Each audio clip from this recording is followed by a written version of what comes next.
Hello, everyone. I think everyone's making their way to their seat so we can get started.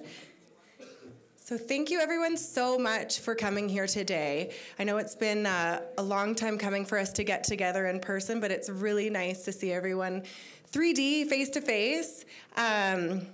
We will get started. So this is our second Allies in Energy. Our first one was in February of 2020, right before the world shut down, and we're really happy to be able to bring you an excellent panel here again for the 2022 Allies in Energy. So since we are doing our panel on diversity and inclusion, I first want to acknowledge the land that we're on. Spanning generations, acknowledgement of the land is a traditional custom of Indigenous people when welcoming outsiders onto their land and into their homes. To build respectful relationships, acknowledging the land is an important part of reconciliation. It honors the authentic history of North America, its original people, and tells the story of the creation of its country that has historically been missing. In the spirit of reconciliation, we acknowledge that we live, work, and play in the traditional territories of the Blackfoot Confederacy and all of the people who make their homes in Treaty 7 region of southern Alberta. We would also like to have a safety moment and highlight, in case of emergency, exit out the main doors, go down 5th Avenue to 2nd Street, and get together by Bow Valley Square, and we will give further instructions. I want to take a moment to acknowledge our amazing sponsors. First off, we have Steel Reef Infrastructure, Synovus Energy, Electricity HR, Graham, Nuvista Energy, Fluor, Reliance Metals Canada, Meg Energy, Petroleum Industries, and Modern West Advisory. Without you, we would not be able to host this wonderful event. Along with your programs, you'll see a moose hide pin, and I'm not sure if everyone's familiar with this or not, but it's a great campaign that was founded on the Highway of Tears, which is very close to my heart because I grew up in Smithers, which is right along that area. In response to the injustices and violence faced by too many women and children in Canada, particularly to those who are Indigenous, we wear this pin to acknowledge them and support. We also have Canada Action booth out there, which I'm sure you're all familiar with. We've got some great draw prizes, so stick around till the end. They've got some great swag bags that we're going to be drawing. I'll now pass the mic over to Raina Arinek. She's the president of Calgary Women in Energy, and we'll take it from there.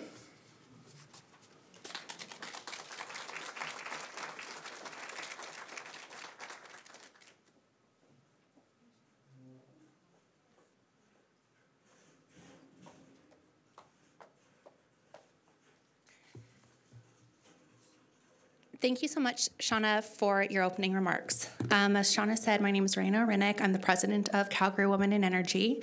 And as she mentioned, in February of 2020, right before COVID would change our world as we know it, Calgary Women in Energy hosted their first Allies in Energy event. The discussions that were had were very powerful and transparent as they related to stereotypes and unconscious biases and barriers that women face within their careers. We had an exceptional panel of women from LNG Canada and Canada Powered by Women, and although women are still underrepresented in senior level positions, we thought about those groups who are even more disadvantaged, and we wanted to build a forum around hearing their voices and stories while also holding space for our male allies. For this year's forum, we made an intentional decision to bring more diversity of thought into the discussion.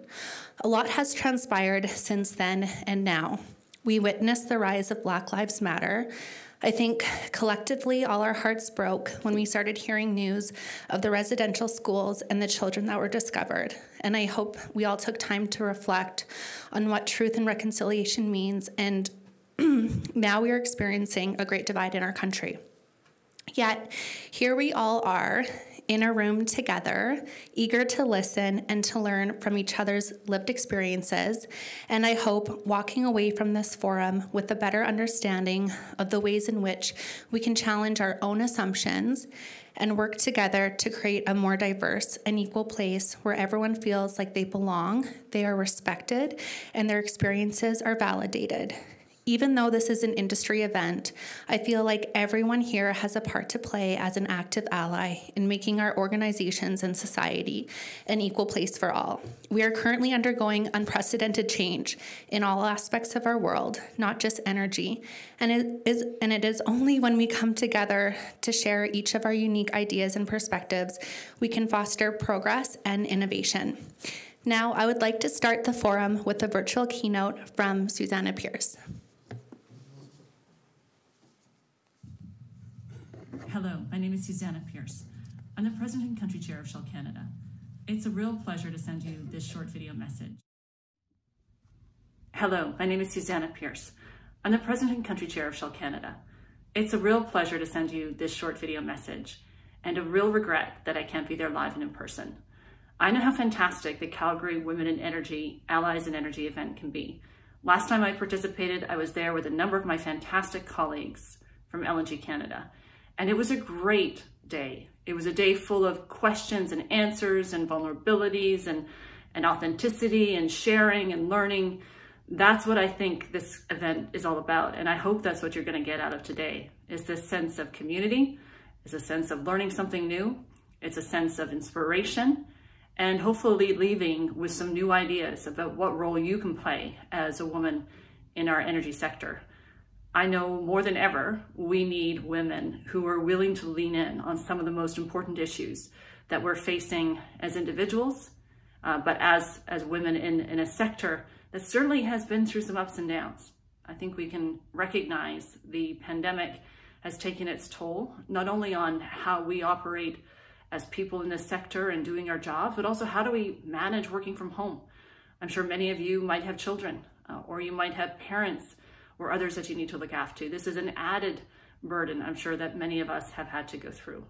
We've also had to ride the waves of the ups and downs and the volatility in the energy market. And that's probably created some uncertainty, as well as probably some moments of opportunity. And actually, when I think about moments of opportunity and uncertainty, there's probably no better place to think about than the energy transition, which I think each one of us have to be really coming to terms with in terms of what does it mean to us as business leaders, what does it mean to us as humankind, and I think about this very often as a mother. What does it mean in terms of my children, and what type of life will they lead? But then also, what do we think we can do as individuals, as women in this energy sector? And I think we actually have some unique and some innate skills to play a pretty important role, because we believe in partnership. I think we are more inclined to collaboration. I think we have an opportunity to add our voices to different ways of doing things, and different ways of doing things that perhaps create more opportunity for others that haven't had it yet. So I am sorry, as I said, that I'm not there to be with you in person. I am sure it's going to be a fantastic event, and I can't wait to be with you next time.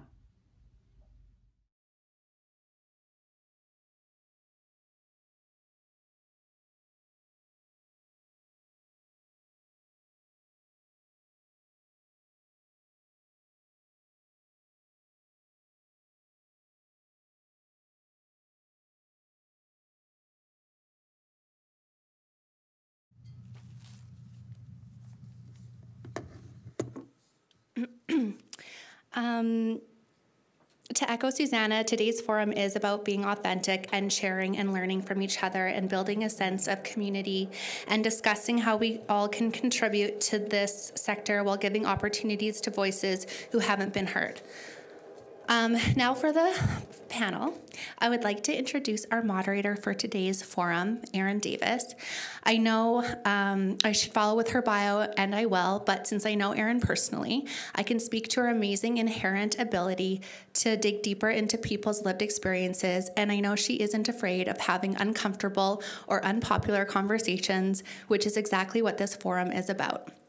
Erin Davis is an award-winning expert, inspirational speaker, and global thought leader in the field of diversity, equity, and inclusion, helping people feel a sense of connection and belonging.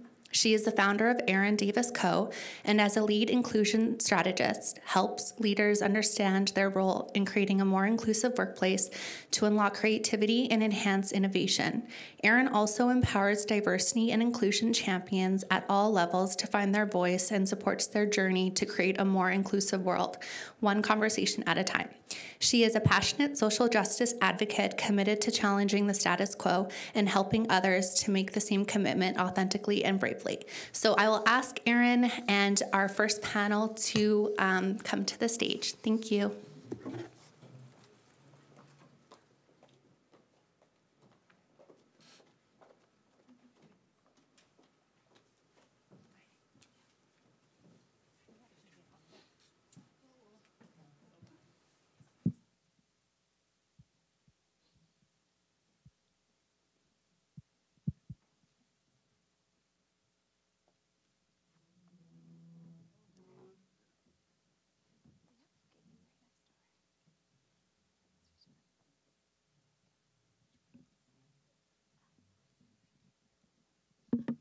We're just figuring all this stuff out that we're in person and getting all the jitters out. So thanks, Raina, for that introduction. And I'm truly excited to be here and have this opportunity to have a bit of an uncomfortable conversation, because we want to really get into the topics that matter and really thinking about if we want to lean into the future of energy and this energy transition. How can we do it in a more inclusive way? So I'm going to do a quick hello to our panelists, but I really want to give them the opportunity to share their story and share why they said yes to this panel. And we really want to be able to hear their voices. And throughout the conversation today, I want us to all think about what it means to be an ally. In my work, we quite often hear ally as a verb, meaning how do we take action? So the hope is by the end of this, everyone has a piece of homework that they can take with them to be part of this conversation going forward. So it's my pleasure to say hello to Mel Gardner, who is the Senior Manager of Indigenous Relations at TC Energy, as well as Chris Sankey, who is the CEO of Blackfish Enterprises. We had regrets from one of our panelists today, so Debbie Green, we're thinking of you as we ask these questions, but we're going to focus on Indigenous reconciliation and dive into what does that mean, because we quite often hear those words, but maybe there's some additional work that needs to happen. So Chris, you're sitting next to me, so I'll start with you. Can you share a little about your own story, the work that you do, and what reconciliation means to you? Hello. Well, first, how many men are in here? Can you raise your hand? Oh, I apologize to you women now. We just dropped the IQ value here by about 50%, so I'm sorry for that. So my name is Chris Sankey. I'm from Loch Coolams, which means Island of Roses. And my ancestral name is Woodzine, means person that enters quietly. Now, I don't know if that was the appropriate name for me. When my uncle passed it on to me, before he was passing, he said, don't worry about what people think and say or do about you, and don't worry about anything else other than the fact that you're Indigenous.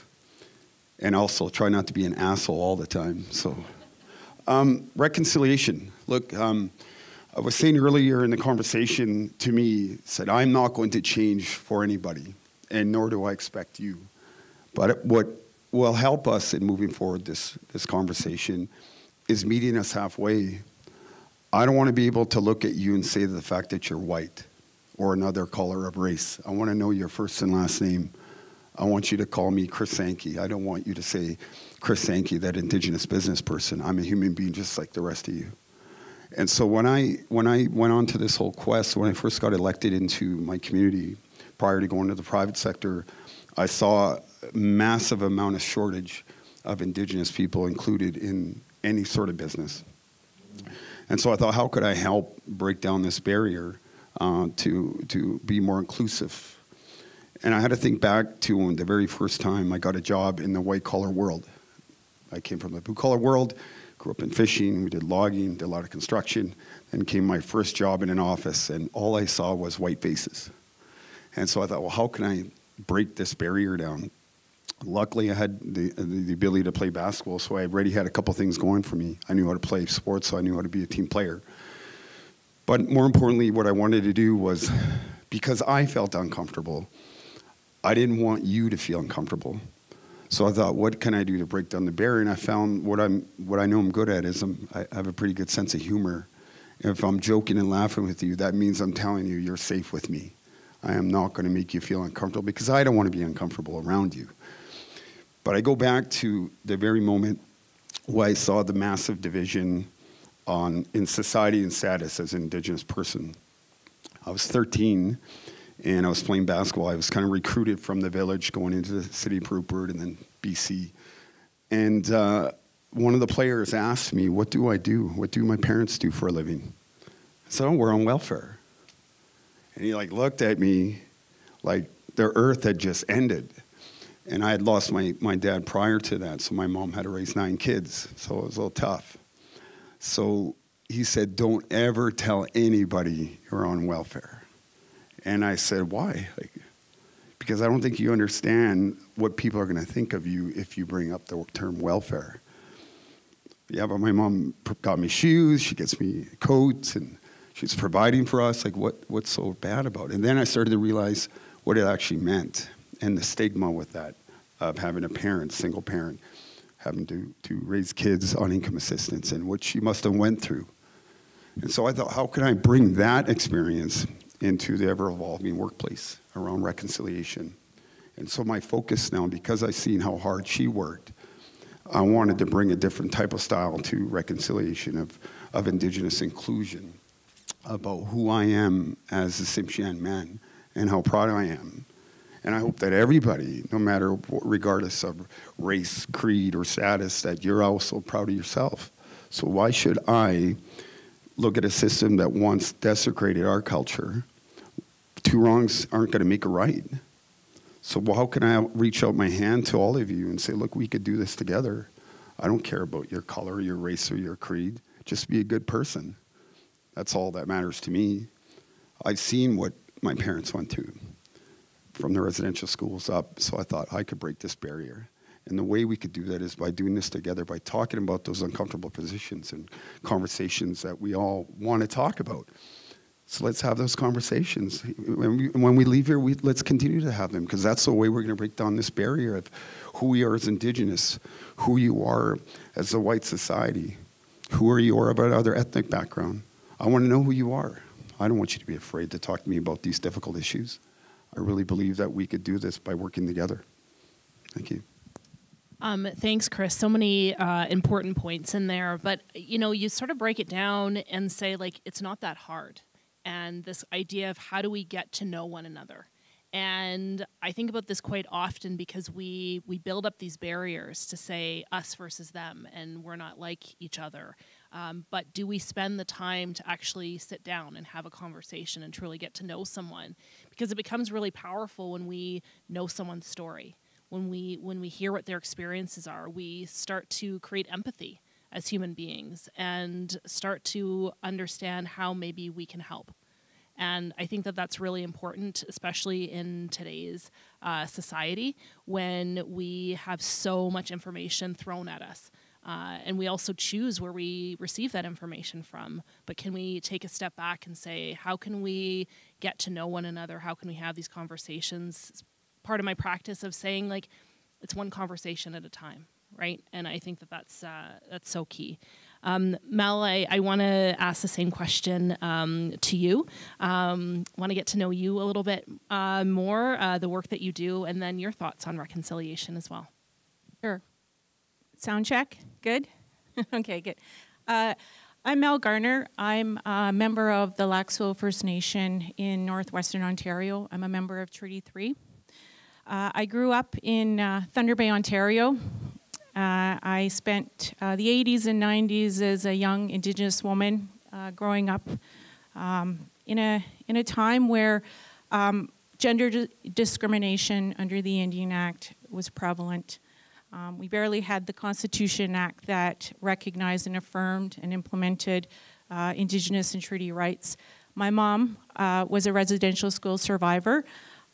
She attended Pelican Falls Residential School from age 6 to 14. And I was an only child. I remember, looking up to my mom, and she nurtured me as best as she could. But to now look back and reflect, there were a lot of heavy stones there, a lot of intergenerational effects to do with that, and it was just me and her. I went into high school in Thunder Bay with feeling quite ashamed and embarrassed by being one of the few Indigenous people in the classroom. And I tried to hide that so I could fit in. And that's a very different feeling back then than being able to sit here today and to be asked to share my perspective, my background, my opinions. It wasn't until I entered law school that I really started to understand the real truth and history of Indigenous peoples in Canada. I didn't learn that in high school or grade school. It was a footnote often in the curriculum when I was in school. And it was an opportunity for me to be an advocate for the rights, the resolution of specific claims, of broken promises, outstanding obligations by the government. And I was on the cutting edge of law. At this time, it was in the early 2000s, and we started to really see the pendulum shift towards real recognition of Indigenous rights in this country by the Supreme Court of Canada, by the highest form of law. And I got to argue that, and it was so incredibly impactful and exciting. And then I did that for about 10 years, and then I decided to continue to be that advocate, but not directly with First Nations and Métis groups. It was directly in a corporation, a large publicly traded corporation. And it was an opportunity for me to challenge policies, to create new processes that really maximizes Indigenous participation in all aspects of energy development. And that's really where I focus my practice today, is being able to bring that understanding into the business as to why we need to reset, why we need to acknowledge that there were past mistakes, that there were, that these claims continue to be brought to the table today. And it's an opportunity to use our assets, our business, our people, our expertise to really lean in there and be a part of this reconciliation journey. So if I were to really, what reconciliation means to me, if I were to articulate that, it's really staying committed to being on this journey. I don't know how we're going to get there. I can't tell you that today, but this is why we're having these conversations. But being committed to staying on this journey, being open to guidance along the way, be prepared to check your own biases, and be open to collaboration. We don't have, the luxury of time to get this right. It took 40 years to build the constitutional framework, and we're still trying to clarify that. We're in a period of rapid transformational change, and we don't have the time to figure this out. So I'm very happy today to have this conversation. Thanks. Thanks, Mel. And I'm gonna maybe just ask a quick follow-up question there and direct it to you, Chris, afterwards too. But what are your thoughts on this? How do we stay committed? Because I wonder if there is a bit of a separation between the check the box, we need to start the conversation or the meeting with the treaty acknowledgement. We need to do some learning, some education, but then what? What's next? And so what does commitment look like to you? I would say personally, and what would be your advice to others to staying on that journey and staying on that pathway? I would say it's it's having the conversation about the human experience. I feel that if we try to guide and we try to teach, often it can be in a way that you're talking about one person's experience, which can alienate or put up walls, or no one wants to feel like they're part of the problem. So when you go about it to say, I'm a victim, this is what your people did, you're going to put up walls. You're not going to reconcile. And I think it's important to talk about the human experience and man's inhumanity to man. That's where you're going to find the sorrow, and that's where you can turn that sorrow to positive action. And I think being reminded or to be open to sharing all of our experiences, whether it's a byproduct of racism or gender identity or whatnot, we all have a story, and I think we just need to create those spaces to know that every perspective, every human experience matters. Thanks for that, and I couldn't agree more. And I think it's a little bit of a, okay, how do we do that? Because I think that is the time that we need to spend, and maybe we've learned this during the past 2 years, I don't know, but we can't be busy all the time, and we can't be just doing our work every single day and just doing it the way that we've always done it. We need to have the opportunity to pause, to think, how can we take a step back, think about doing things differently, and actually creating time for that human experience. So this is an example that I've sort of used a lot during the last 2 years, but very early in COVID, there was opportunities to ask people, like, how are you doing? And everyone goes, I'm okay, or, I'm fine. And then I would ask it again, how are you really doing? But we gave permission to spend 15, 20 minutes, maybe the whole conversation, actually talking about what people's experiences are and creating those spaces to have the conversation. And I don't like to say the term fear a lot. Like, I don't want to live in that place, but I'm fearful that we're going to lose that. We're going to lose that space of understanding that human experience. So thank you for reminding us of that. Chris, I want to give you space to answer the question too, but how do we stay committed to this journey? Action. I'm in the position where I'd rather just tear the Band-Aid off and just get right down to it. I'm be really honest, I'm tired of the talk. I'm sure all of you are as too. I'm tired of the virtual signaling. I'm tired of all the things that were promised that never happened. It's really going to be incumbent upon all of you. Look, I have 2 daughters and a son. And I got to say, when I walked into this room and I didn't see a lot of men, I had to kind of put myself in my daughter's positions. That's the first thought when I walked in here. And I never thought I would think like this, because I'll be honest, I'm ignorant to some things. All of us are. It doesn't make you a bad person. But when I walked in here, I saw all this powerful women in here, and I thought, what would it might have been like for women trying to get into the workforce in the 60s and 70s and 80s, and then a woman of color or minority add to that, let alone being a woman in general. And I never used to think like that till I had 2 daughters who were probably my biggest bosses all around, and my son, who, thank God for their mother, who's an educator, and constantly talks about the empowerment of women, not just Indigenous women, but empowerment of women. Then the conversation with my son, and I had this conversation with Corey last night about being a father, about where I have had to take myself to a position of uncomfortableness.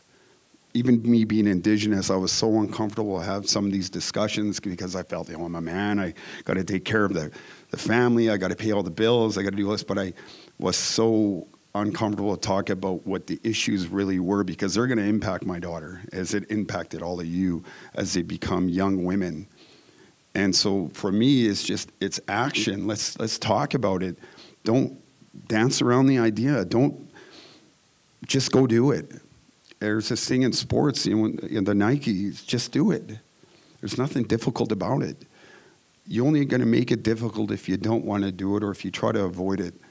But if you could just sit down with one another, and I'll keep saying it, together we're stronger, we could really do this whole thing. We could break down these barriers, and it's going to be uncomfortable, and it's going to be messy, and it's going to be ugly. But at the end of the day, you're my countrymen. And I'll keep saying that you're my countrymen and women, that we could do this together. When when people ask me, why do I take this approach? Because I know what it was like growing up being Indigenous, where my white friends, and all due respect, who I love to death, my best friend is a retired cop, Welsh. He's my best friend.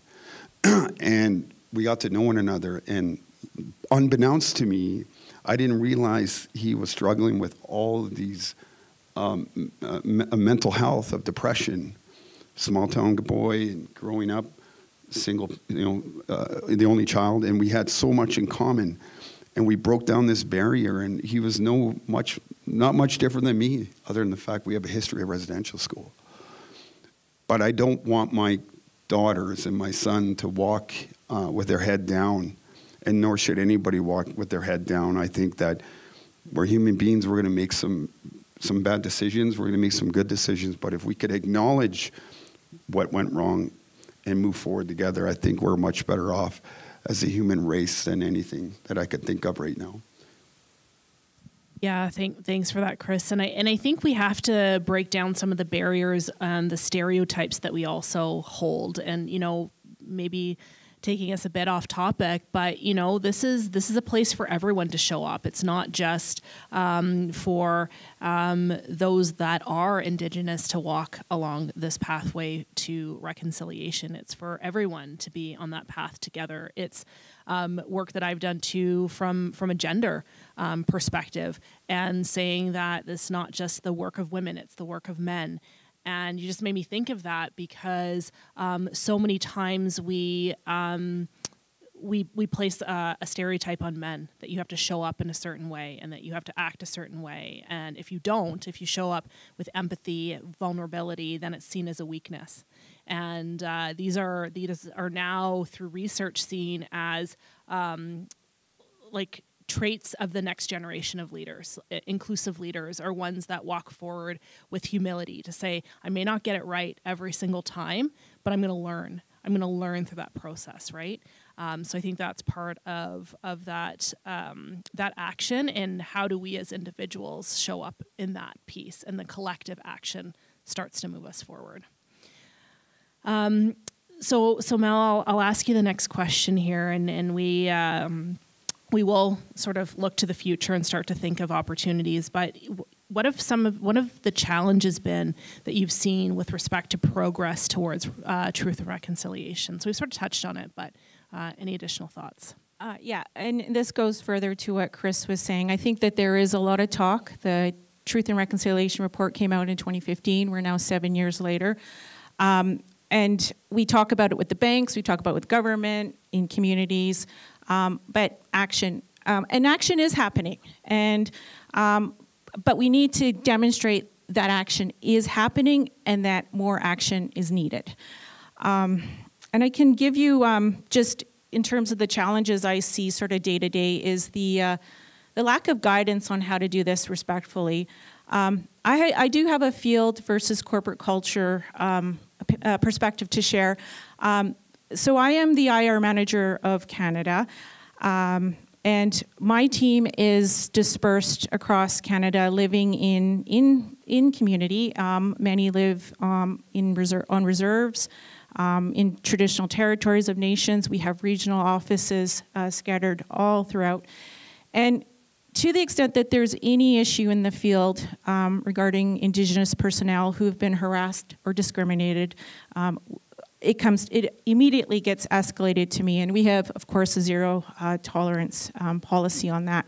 And hearing these reports, I've heard many concerns around language being used, hurtful, impactful comments made about Indigenous people, which really puts us in the margins.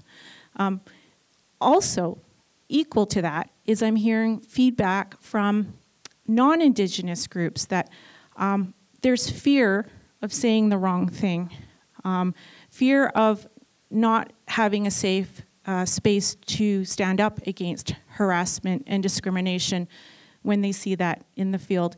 And I was reminded of a similar story of what happened to me about 25 years ago. I was working on a prestigious golf course here in Calgary, and I was responsible for cutting all the greens every morning, or half of them, and If any of you are golfers, there's a real difference between greens, and then you've got your apron, and then you've got the rough.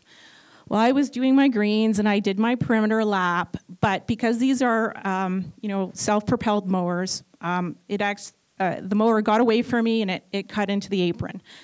Well, I got back to the lunchroom and, was getting ready to have my meal, and the foreman came up to me and said, "I knew you were an Indian, but I didn't think you'd scalp that apron."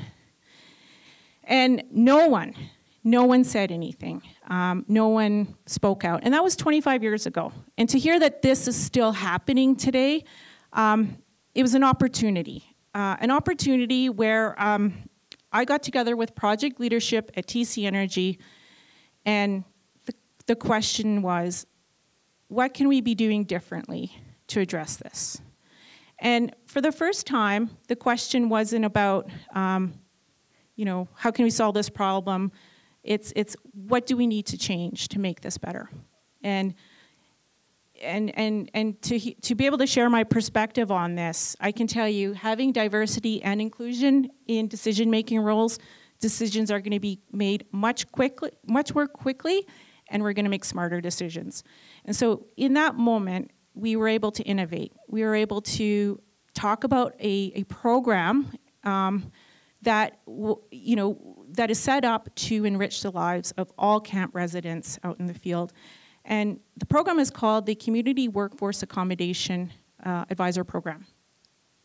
And we have 3 Indigenous advisors at 3 lodges in our camps in Alberta. And they're there as inclusive ambassadors, cultural advisors, resource navigators, role models, events coordinator. And just being able to know that you have an ally there, and this is available to all workers in the camps, to be able to feel that you can come forward and say, look, I'm feeling uncomfortable here, I don't know how to ask the questions, I need some guidance. It goes a long way. And I know we've got a lot more work to do, but it has moved the needle, and I think the more we can sort of come together and think about, talk about the challenges, but when you do that, you're reading opportunities through collaboration. And so I can say that I have seen progress. We just have to be prepared to talk about it publicly too. I mean, just to add to that, there's so many reasons why I believe we should be all doing this, but I want to go back again around 25 years or so. I remember growing up predominantly with a multicultural area, and a lot of my friends are white. But what I didn't realize was the history of residential school. Like, my parents never talked about it. I didn't realize what was happening because so many of the guys like myself grew up in such a dysfunctional home, and you thought that was normal. And then it wasn't until I got into my mid-20s that I found out what the real problem is, why my parents were behaving the way they were. But going back to this comment of racism or ignorance, my friends used to say to me all the time, and it never even dawned on me, and I felt bad later on because I ignored it, that I remember a really close friend of mine, he's now a district principal in Victoria. He said, there are natives, and then there are Indians. You're the good native. You probably heard that lots, so many of us in the city. And it wasn't until I went to Malaspina, and it was really crazy for me because here I lived in a town, in a community where the day school, where my siblings went, and not far away where my parents were sent to residential school, where they're stripped of everything, and I had no idea. But that whole trauma experience all trickled down to us. There was violence, drugs, and alcohol, and it was just nonstop, and thank God I had the gift to play basketball. But when I came back from my first year of college, my friend who I was talking about, who's now principal, he said it again to me. And the rage that came over me when he said it, because now I know why my parents were so dysfunctional. And I had to stop him. And I actually, to a point where I actually was ready to do bad things to him because I was so angry, and I didn't realize how angry I was of what was happening. Then I explained it to him. So then he finished his degree at UVic.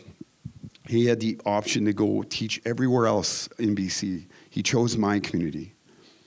And I'm so happy he did that, because he came back after that first year and he said, I'm sorry. He said, I'm really sorry. He had no idea what we were going through in that school. And I get emotional about it because I've seen what happened to our kids. I've seen what happened to my friends. And it was like hard to see them like that. It was hard to see your friends grow up so desecrated, like with no confidence and no love for themselves. And we had all these white teachers, and we had all these things that were being said to us by teachers. And you're like, wait a second, this is wrong, man. Like, and then I lost friends to suicide, like very close friends. And so then I took that experience, and I took all of that anger, and I took all of that knowledge, and I took everything I can. And I said, you know what? When I'm in a position to do something, which I am now in, which I didn't get a chance to say in the beginning, I am now in a position where I advise energy companies and Indigenous leaders on how to win energy projects on the coast. And that all that knowledge that I had was the grassroots knowledge of people that you're going to be walking into. When an energy company shows up, you need to know who your audience is. You need to know who the people on the ground are, the grassroots people. And I remember talking to an executive about my past experiences on this and how are you able to navigate all this? Well, I was that kid sitting in the crowd, and that auntie in the background was my mom, and the elder in the corner was my grandparents. The difference between you and I is, I always say this, and it's not to be demeaning in any way. If I want to be a doctor, and my counterpoint, who is white, is a doctor, I could be a doctor if I really applied myself to be a doctor. But what you cannot do is be an Indian or an Indigenous person, as they would used to say. You just can't do it. And that's what I said to my friend when he made that comment to me. But now, of course, now I say Indigenous. But he got my point when I said that to him. There is never a day that I don't think about all those things that were happened to us growing up. But I forgive him because he didn't know. And so I thought, how could I take that same approach? I don't want to be a victim. I am not a victim. We are not a victim. We are survivors. And we're going to continue to move forward. And together we'll continue to move forward by having these tough discussions. Thank you, Chris. Thank you, Mel, as well. I just want to acknowledge both of you for your vulnerability and sharing your personal stories, because that's not always easy. You're in front of an audience. We're getting used to being together again, and so thank you both for sharing that. And there's a couple pieces in there I just want to touch on. The beauty of the story that people can learn. That there were maybe some hurtful things said by your friend, but through learning and knowledge, he was able to get to a place of saying, I realized what I said was wrong. So the humility took a while to get there, but to acknowledge that. So I think we're all capable of that as human beings. And we can help each other out. And I think that's the other piece of this allyship conversation as well. Mel, you told the story that no one spoke out. No one said anything. And even though that story is from, I think you said 20 years ago, there's many stories that still happen to this day where no one speaks out because we sit in fear of saying the wrong thing. Or I will say from personal experience, it's not till a couple days later where I go, you know, maybe that's not me now. I feel pretty confident to speak out now, but early in my career saying like, oh, I should have said something. And it's like 2 or 3 days have passed, right? The moment is gone, but the moment isn't gone. There's still ways to have that conversation, to pull someone aside and say, actually that language, you know, can I share with you that sort of didn't land well with me? And is there an opportunity for me to offer a different way to say that?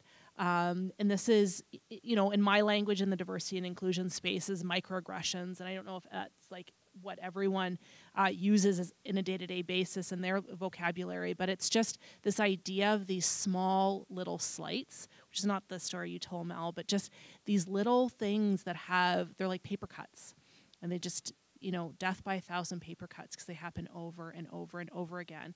But if we hold a place of privilege, if we hold a place of power, if we're, senior in an organization, or we just have done enough education, we can speak out. We can say something, because if nothing happens, then the same offense will continue over and over and over again, and we won't learn. So I think that's part of these challenges that we still face today, is that we don't create spaces where people can actually have the conversation. We're not pointing fingers. We're not saying you're a bad person. We're saying what you said had a negative impact, and we wanted to have an opportunity to learn from that. So we challenge the words, we challenge the language, but we don't challenge the person, because maybe they didn't know better, but we can help them in their learning and their journey. So final question that we've talked about, and then we'll see if we have time for some others before the break. But Mel, I'll turn it over to you. What do you want the future to look like from a reconciliation perspective, and how can we create more allies in this work? Well, I think the easy answer is reconciliation is about harmonization and restoring a balance, and that can only be achieved through compassion and empathy. That's the easy answer. I think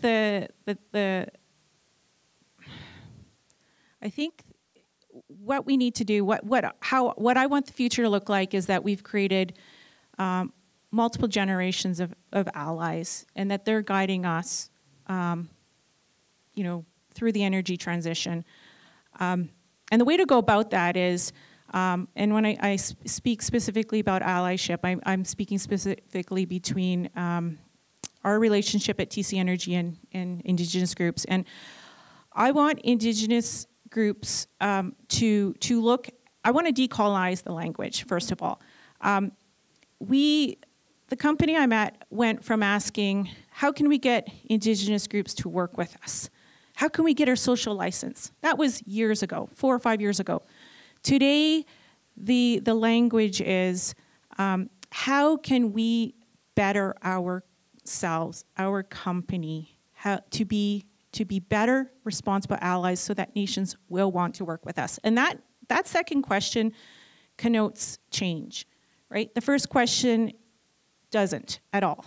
And so I feel very, very encouraged by the allies that we are creating through this industry.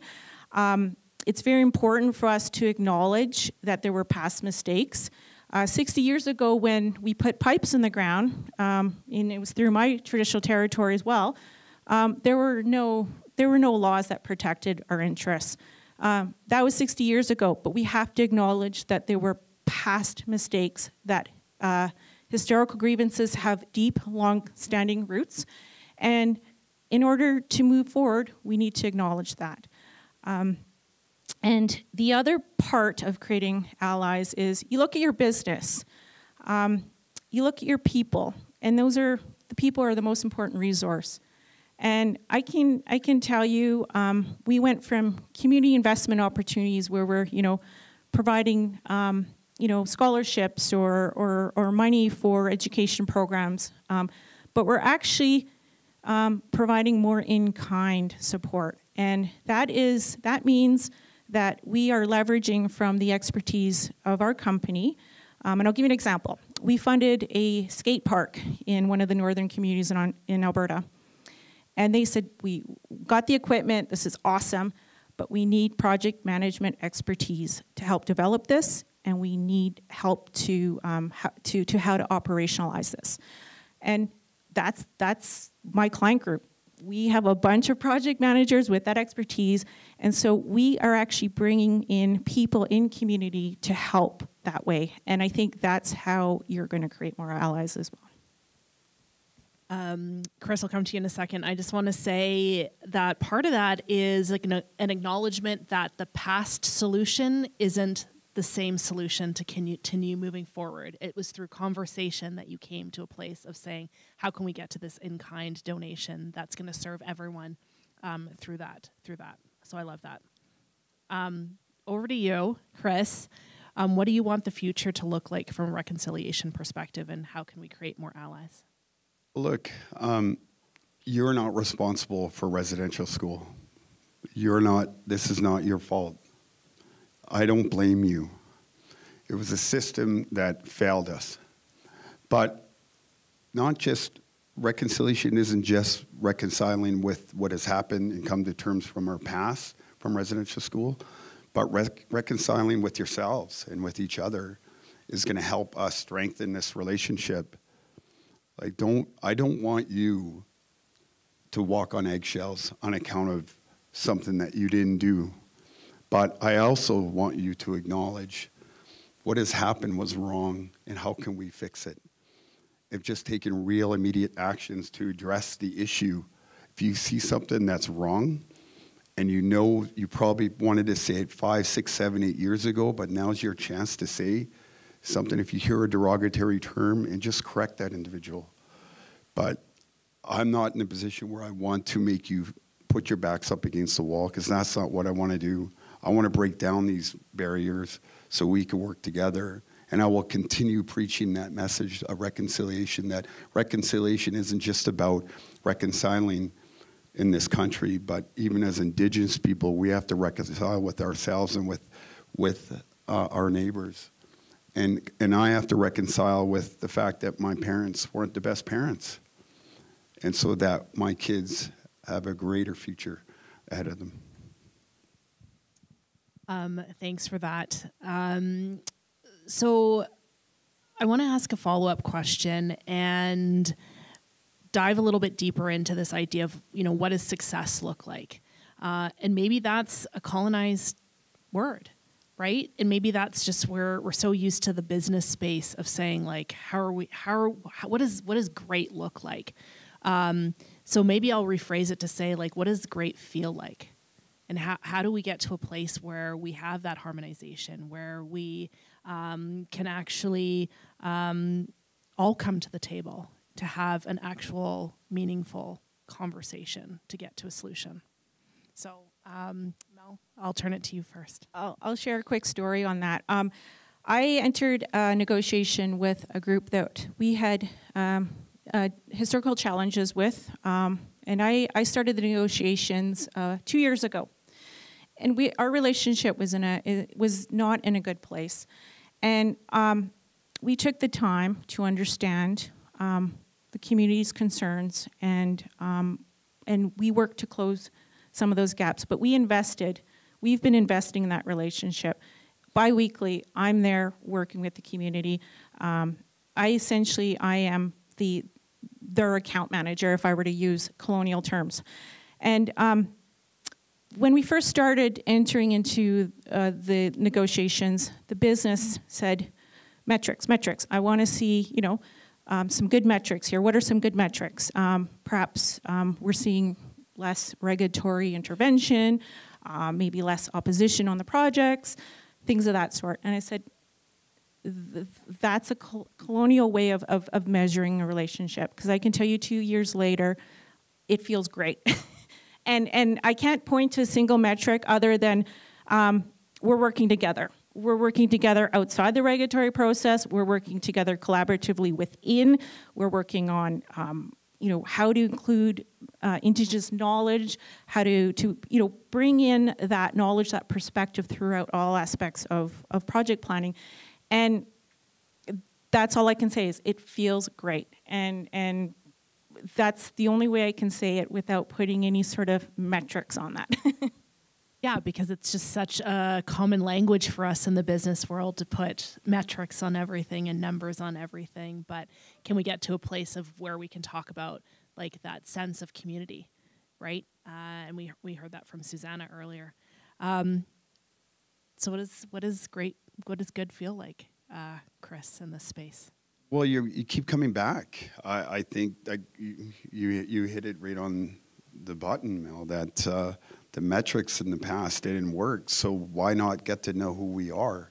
And the only way you're going to get to know who we are is if you come visit where we live and get to know who the culture and the people and the grandmothers and the grandfathers and the kids, and you'll get to see firsthand. And when you keep coming in, and when the community keeps inviting you in, that is success. They're breaking bread, they're providing you with our traditional meals, they're laughing with you. That is success.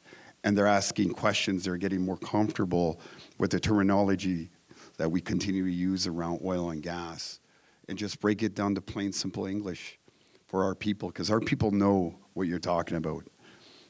Don't ever think that they don't know, because they know one thing, and that's how do we protect the environment for the next 7 generations, and how do we grow the economy and bring sovereign wealth back to the next generation and the generation that is unborn.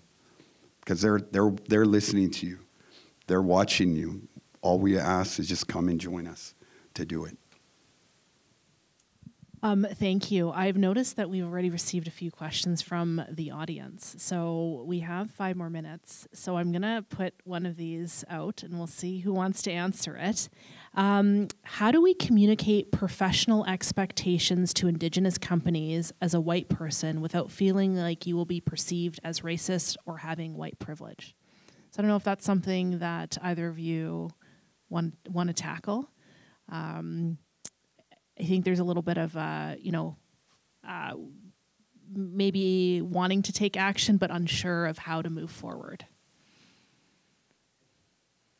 I was just going to say, I think it's just about acknowledging that, right? Like, look, but there may be another story behind that, right? A human experience that he or she can bring to the table. But I think being interest-based, we do have these interests. I could tell you nations love full transparency, right? You gotta sometimes say no, but strategically, I can't do this, but we can do this.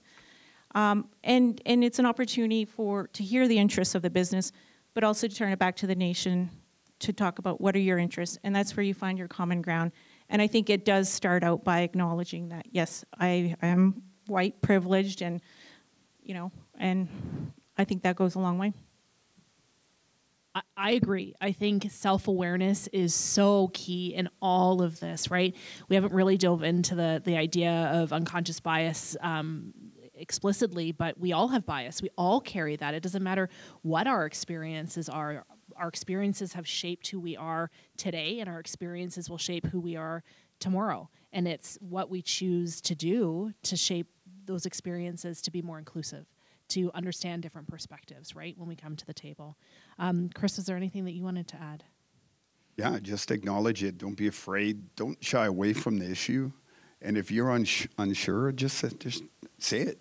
Don't try to guess. Don't try to think you might offend us, because I find, I don't know how it's been for you, Mel, I find when the situation is awkward is when the individual feels hesitant or doesn't want to acknowledge for the fear of offending me. And then it gets even worse and even awkward. Don't shy away from it. I will tear the Band-Aid off every time, because I don't want the situation to be uncomfortable, because for God's sakes, we've been uncomfortable for 160 years and I'm tired of it. Yeah, and I think there's this this element I talked about, inclusive leadership, earlier, but how do we have the courage to speak up and challenge the status quo? Well, we have to have the courage to just show up, to create the space in which we can ask the question and not try to think that we don't know the answer. Well, that's why we're asking the question in the first place. So create the space to have the conversation, have an open mind when you have the conversation. And as simplistic as this sounds, don't assume that you know the answer, right? Like, actively listen to what the individual on the other side of the table has to share. And that's how we gain knowledge, and we understand people's different experiences that they've had. So thank you both for sharing your stories, for answering my questions, for sharing your knowledge with everyone. I hope that everyone is starting to form a little bit of their own action list of how they move forward after the conversation today. And we're going to take a 15-minute break, and we will be back at 4:20 with our next panel. Thank you.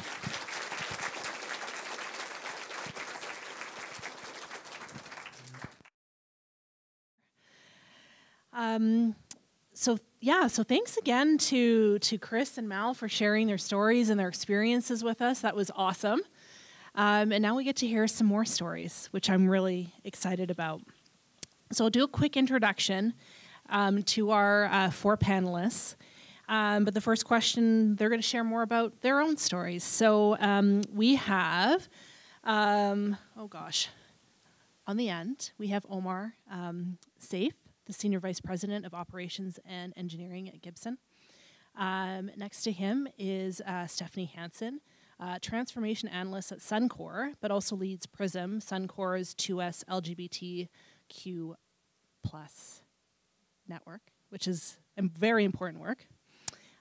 Corey Wilson, Executive Director, Indigenous Initiatives and Partnerships for BC IT. And sitting next to me is Jennifer Turner, or Jen, Director of Communications for Project Reconciliation. So we'll ease into this. The first question is sharing your story. So Jen, I'm going to start with you. And I'm saying this slowly so you can get ready. We just want to get to know you a little bit, Jen, and the work that you do. And have you found a sense of belonging within the energy industry? Wow. Welcome to the stage. Yeah. Hello, everyone. Hopefully everybody here can hear me okay. It's a pretty loaded question for me. Not so much easing into it. But one of the reasons I don't normally speak at events, but one of the reasons that I really wanted to come here today, because I thought there would be a concerted effort to share and acknowledge some truths that I think, honestly, have never been acknowledged or discussed, certainly not on a stage like this at the Calgary Petroleum Club. And it is so achingly and so long overdue. So without talking about myself too much, I'll say that I spent 10 years working on rigs in Alberta. And I started in 2008. And so, I was the first woman to work on a lot of projects. For CNRL, on one of their big projects. I know for a fact I was the first woman that they hired. And I've never talked about those experiences publicly. And there were a lot of things about it that were really, amazing. And certainly a lot of people, we love to talk about how progressive we are in this industry. So a lot of people made a point of telling me how wonderful it is that I can do this work as a woman. And that would be casual conversation. But I can honestly say, we still have ongoing problems in this industry. There's harassment and violence in our workplaces and in the field that bleeds over and intersects with communities. As women in this industry, I'm sure we've experienced, and I hope it isn't the case for violence, but I'm sure that a lot of us have experienced at least harassment ourselves. We've had very different and unique experiences, much in the same way that when I was the first woman who went and I did a lot of this work, I had some really unique experiences. And even though I'm here publicly talking about it today, I never really even talked to my loved ones about a lot of the things that had happened to me. Because how do you come home to someone that you love and let them hear such things? But I came here today because I knew it was important to talk about these things on this stage of all stages. And I'll thank Corey for encouraging me to share my story. But I can honestly say that, if I weren't a white, relatively privileged woman even, I'm not even sure if I would be here to tell this story. So, it actually really was, that bad. There was an occasion where, I got lost in the woods because all the trees looked the same and I had run out of gas. And there was a man who approached me with a loaded shotgun. And then when he got closer, you know, he laughed, and I still remember how like gross it felt. And he was just like, oh my God, you know, I thought you were like this woman from the reserve who was trying to steal my gas. And I wanted to say like, wow, like what an asshole you are.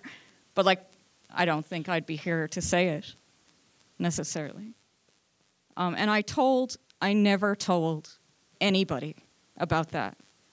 But now we have these experiences that are bubbling up. Now we have this needed conversation about missing and murdered Indigenous women. And there is an important intersection between that conversation and the work we do in this industry and how it impacts vulnerable people and communities. And I don't know, I got really real. But I will say that I want to thank you all for coming today to this event. It was one of the reasons that I live in Victoria. I wanted to travel here to come and be a part of it. Because I think this is one of the most hopeful things I've experienced in my whole time in this industry. I look at you all here, and I know that this is the leadership that will take this industry into a better future and address these long-standing issues and be part of solutions for them. Thank you for being here and sharing that. Sharing that with us. Obviously, we haven't met in person, and I want to give you a hug, but I don't know what the protocols are. But I feel you, and I thank you for sharing that story. And just take a minute here, because these stories exist every single day. And even though we've been in a pandemic, and we didn't really dive into this too much in the first panel, there have still been people who are working in the field, who are going to work every single day. And I can't tell you the number of stories that I hear of harassment still happening. So it doesn't stop because we're in a pandemic. It doesn't stop because we think that it doesn't exist, or it doesn't happen to us because we work or happen to me because I work from home. And so it's through these stories and awareness that we have to create better environments that are inclusive for everyone. And again, everyone's part of that. And I get the zero tolerance, and that's unacceptable behavior. But there's a difference between what's written on a piece of paper in a code of ethics and harassment policy, and what actually happens on a day-to-day basis that we have to take a hard look at and know that, yeah, the words are there and the intention is there for that not to be the case. But the stories that continue to happen and the behaviors that don't get addressed continue to perpetuate situations where we don't have safe working environments. And so, I'm glad that we're having a real conversation. And when all of us got together to sort of prep for this, I think there was pretty good agreement that we would have the raw, real conversations, because maybe kind of over just talking about, yeah, we want an inclusive space. Like, yeah, we all want to feel that, but how are we actually going to get there? So thank you for sharing that with us. Corey, I'm going to put the question over to you to share a little bit of your story and the work that you do, and what has your sense of belonging been during your career? Well, I'm an Indigenous woman, so my sense of belonging is very marginalized in so many ways. Just being a woman and being Indigenous, of course, has led to that. However, I'm also a very exceptionally privileged Indigenous woman. Both of my parents have university degrees. Neither of them, like Chris's parents, they didn't go to residential school because of their ages. They were 6 years old in 1951 when it was no longer mandatory to go to residential school, and it was legal now for them to go to public school, in which my grandfather was very wealthy and forced, in fact, the Chamber of Commerce in Courtenay, Comox Valley on Vancouver Island, to take my dad into that public school. And they weren't going to, and he said, well, I'm going to fire every single non-Indigenous person or white person that works for me, of which there was about 200 and half of the Chamber of Commerce. So guess who got to go to Comox Elementary, where I also actually got to go. So for me, in terms of my sense of belonging, my background, my dad's a lawyer. He became the second Indigenous lawyer ever in Canada. I actually was very fortunate to have dinner last night with a friend of mine, Joe Lougheed, whose dad, of course, was the premier. And his dad and my dad were together in the Constitutional Conference in 1982, and Chris was at the dinner with us. And it was quite interesting. We could talk about our dad, sure, but we actually talked about what it was like being us during 1982 and the subsequent conferences. So in many ways, a very privileged life, but that doesn't make you immune to the challenges that you face. So certainly the grounding that I got from my parents, and I come from a potlatching, as does Chris, potlatching nations where women are the bosses. So this idea or this notion that women are inferior to men is something I've never grew up with. It wasn't until I went to Pearson College, which is an international boarding school, part of United World Colleges in Victoria, that I realized there were people that actually think, so of course I'm talking to you and my phone is buzzing, that I realized that there are people in the world that think women are inferior. And I just didn't understand it. I remember my granny being interviewed one time, and they said, well, Miss Pearson, I don't understand why you don't agree with feminism. And she said, well, why would I want to be equal to a man? To her, it didn't make any sense at all. So a very different upbringing. So I'm grateful to have that foundation and that grounding and confidence in who I am and who I can be. Also being taught that the sooner you don't care what people think about you, the better off you're going to be, from my dad, which extends to today. I don't understand why people get upset about Twitter and social media. Why are you reading the comments? Just simply don't read the comments, because they're going to hate you. People are going to hate you no matter what. But not to go into that. And so I think with that came maybe perhaps the advantage of having a bit more confident sense of self. I had no choice but to go to university, so educated. But that in itself had the flip side, because, well, you're not Indian enough. You're an apple. You're red on the outside, white on the inside. You've sold your soul. You're a lawyer. You've got called to the bar and had to swear an oath to the Queen. Well, you don't actually have to do that. You can do another route, right? But people think that you've sold your soul, and when all you're doing is trying to use your skills and abilities, whatever they may be, to the best of your ability. And so it's always been a bit of that reverse kind of, or lateral violence that happens, and of course, being issued based. And I think and I know we all face that in different ways in our life and whatnot. And I think it's really important that we work together and we recognize that the Creator gave every single one of us a skill. Every single one of us has a brilliant, amazing skill that makes us who we are. But the Creator also didn't give us certain skills.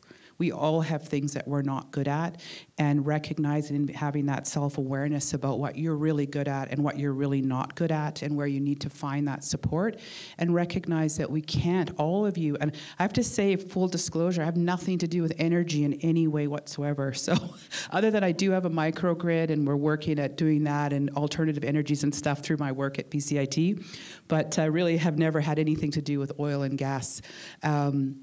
But the reality is it takes all of us to make this nation work, to make this province work, to make your company work, to make this organization work, and recognize that each of us, our job is to highlight and maximize our skills and abilities and help those that maybe don't have that skill and ability that you have.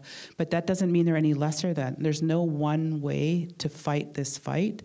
When I look at our potlatching system, which we talked about last night, everybody has a role. Everybody has a value. Everybody has something to contribute. And the sooner we look at people as who they are and not through our lens of, well, I would have done it this way. And this is an issue that I notice more amongst women than amongst men.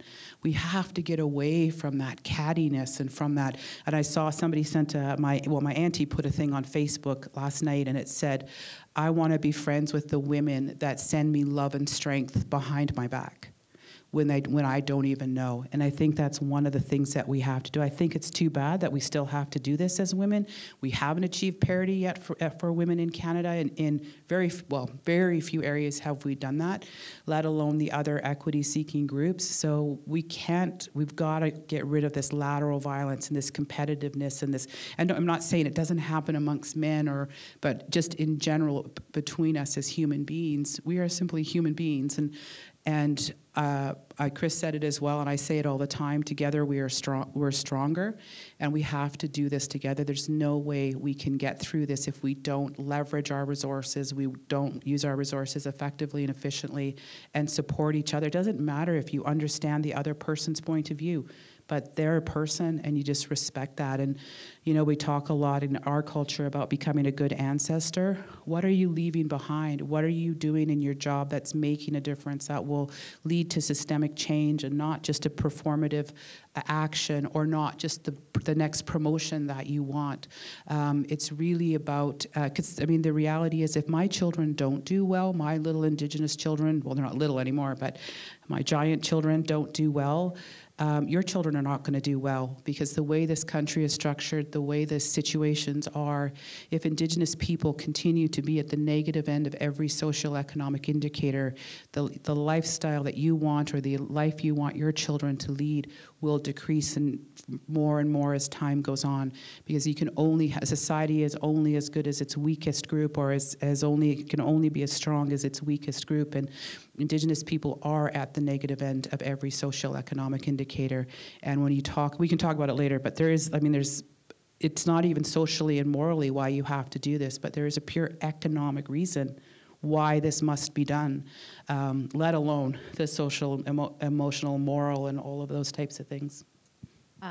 Thank you, and yeah, we'll unpack that, because I think from an economic perspective, and I would say from a diversity and inclusion perspective, we have all the data.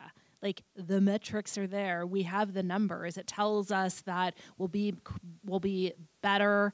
We'll be more innovative. We'll be more creative. All of these things. Yet we still sort of sit here in a roadblock of not lifting up everyone's voices. And so what you just said, I just have this sense of, like, maybe we need to relook at where some of our values are. Where are we placing those? And we need to get back to the celebration of everyone's uniqueness, that we all have something to offer, which all of you on this panel do. And so I want to give an opportunity to Stephanie to share her story, and let us know a little bit about your story when it comes to belonging within the energy industry. Yeah, thanks, Erin. Hi, everyone. First, I see a lot of pink. It is bullying day. It's Pink Shirt Day today. So that's why some of us are. And but yeah, I wanted to acknowledge that first and foremost. And I think the biggest reason I want to acknowledge that, well, let me start off with my pronouns are she, her. And if you're not aware of pronouns, I'm quite happy to chat about that after. But please, if you are comfortable with it, pronouns make the biggest difference. It's the smallest gesture, but it is the biggest difference. So my story, I was bullied a lot as a kid, a lot. I looked like this in grade 6. I was big, I had short hair, I played hockey. Yeah, I was different. I was very different. I was socially awkward. Kind of never knew really where I really fit in. I think maybe this panel or the previous panel, we talked about knowing yourself. I still don't know myself, but I know myself better today than I ever did. I know that how I was treated in school, how I was bullied, how I was brought up by my friends. I say brought up by my friends because we spend so much time around our friends. We spend so much time at school. We spend so much time at hockey. Not a lot of it was okay. Some of it was. I had great experiences. I also had some really bad experiences. I'd say around the age of 16, I came out. At the age of 16, I came out. And it didn't feel good. And it didn't feel good. I was around hockey. I was at hockey. I mean, maybe I was a little naive, but I didn't realize how many people that I was around all the time were actually gay, and how comfortable I could feel but I still couldn't feel comfortable because for me it wasn't part of society. It wasn't what you saw. You didn't see gay. You didn't see two women holding hand, two men holding hand, two people holding hands of whatever gender they were and whatever gender they identified as. It wasn't a thing. A thing I don't mean to marginalize, but I do want to call out that it wasn't until 1998 that the Supreme Court of Canada actually said the provinces can no longer discriminate. It was a rule. So 1998, I graduated high school in 2003, got into the workforce in 2007. That was 9 years. So I'm going into the workforce. I'm not telling a soul, literally a soul, but I look like this. So you can assume whatever you want. I was married. No, I was engaged. Got married a little bit after. But I didn't tell a soul. And then I went to work for a company where my then wife actually worked at the same company. And so, yeah, we started hanging around together. I didn't hide it because all of a sudden I got into this company that I felt comfortable with. My leads, I was comfortable. I was, buddy-buddy. We were good. I felt so comfortable. That was in the retail industry. And then, well, I grew up in oil and gas. My parents were both oil and gas. You're growing up in Alberta. Where are you going to go? A lot of times you go to energy. So I remember I got a job offer for Suncor, and a friend of mine worked at Suncor that I knew since high school. And I gave her a call and I said, "What's it like?" I said, "I'm not going to walk around with a rainbow on my forehead, but literally, what's it like?" And she said, "Well, there's maybe one or two people that we think are, but we don't know." In other words, it's not talked about. That was in 2011. If you told me in 2011 that I'd be sitting here as the chair of PRISM for Suncor and have made a significant change in my company, and I've had personal experiences where people from the field, people from the office have come out to me. I had an individual come to me and say, "You don't know me, we've never met, I've heard you talk, I've stood beside you, I've been in the same elevator as you, I've just never talked to you." And I kind of said, "Okay, so what's your story?" And I'm sitting at home, it's COVID, this was a year ago. And they said, "Thank you for your confidence, your passion, your bravery, and the way you speak, and the empowerment that you provide to the community. I've decided I'm not happy in my marriage. I want to be with somebody of the same sex. Because you helped me see that." So all in all, it wasn't until 3 years ago when I was sitting in in the office of our inclusion and diversity team, and I said, I think I can make a real difference here. So my story is a long one. There's a lot to unpack within it, but my journey of getting to where I am today, I'm so grateful and so thankful. And have I found a space of belonging? Yeah, I have. It's gone from not being comfortable to leave my area, my group that I'm in, my group that I work in, and not being comfortable to go to certain floors in my office building or certain places downtown, or maybe not talk about my partner or talk about who I am, maybe not wear my rainbow watch. It's funny, I essentially wear a rainbow on my forehead now. Everybody knows me as Suncor. But I have found a sense of belonging.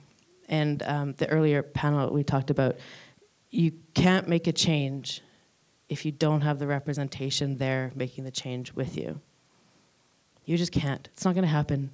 And if you do try and make that change without having the influence of somebody who has been impacted by whatever you're trying to change, it is going to seem as performative because you're not receiving the feedback from those individuals. And so I am so grateful that I am recognized in the community. I also have I have a photography business as well, and I work very hard on that platform to bring awareness. And I've had many people message me and say, "Thank you, I had no idea. Can we talk?" Yeah, sure, great, let's do it. And then to have the respect at where I work to stand up with senior leaders and to be present at the table and be asked the questions. That's awesome. And if you want to feel like you are making a difference and feel like it's not just performative and feel like you aren't just putting it out there to try and check a box, involve the community. So, yeah, thank you. Thank you. Such wisdom in your words, and ask the community. Don't assume. And sometimes we can do that, and we think we know the answers, but it's through those stories and those connections that we can make a bigger difference. Thank you for volunteering to educate anyone who's curious about pronouns. That's something we did not do on our panel. So I use the pronouns she and her, so thank you for sharing that with us and acknowledging Pink Shirt Day. Appreciate that. And I just want to acknowledge the beautiful story that you shared with us, and being able to say that you do have a sense of belonging, but that you've also impacted others to help them find their sense of belonging, and that's pretty powerful. So thank you, Stephanie. Omar? Hi. It's now your turn. So share a little bit about your story and your sense of belonging in your workplace. Yeah, so can you hear me okay? We're good? Yeah. My story, I think short to answer your question is yes. Yes, I found a sense of belonging in the Canadian energy industry. Not without scars, and I think we all got scars. I was an engineer in operations. It was... I think you're probably I'm gonna date myself, so I'm not gonna tell you how many years ago it was, but it wasn't too long ago. I was an engineer and I was operating, and like everybody told me in school, just get out in the field. That's where you learn everything. That's where you become a credible engineer. Sure, go out there, and I won't name the plant, but I was at a plant. They had different roles, and I'd cycle through all the different operator roles. And you had your name, I was Omar, on any different role when anybody called you on the radio. When you were in the loader position, loading rail cars, didn't matter what your name was, whether it was Chris Sankey or Susanna Pierce, your name was Loader. So they would call you Loader on the radio. Except for me. This was shortly right after 9/11. I was Omar bin Laden. And, so, choked me up, but I've suffered, like, every year I've been in the energy industry, I can think of a situation where people pointed out differences.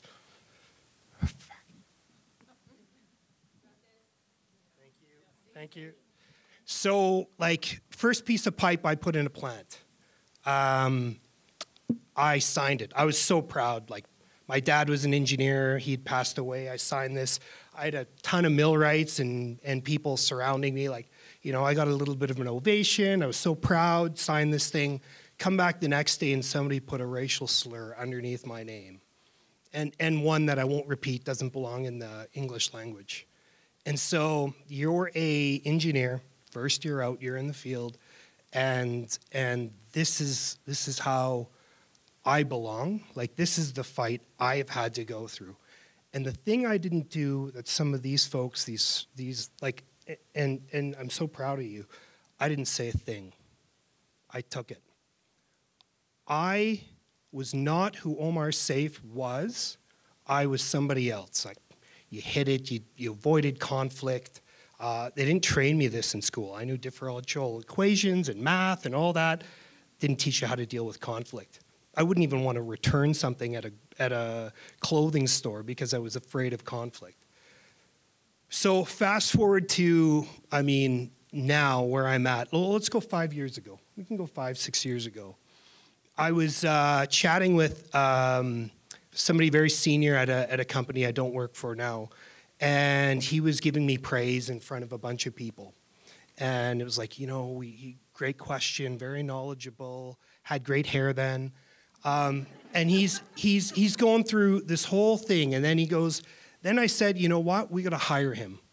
And he became our first color director. And I didn't say anything then. and like, it's obvious I'm not white.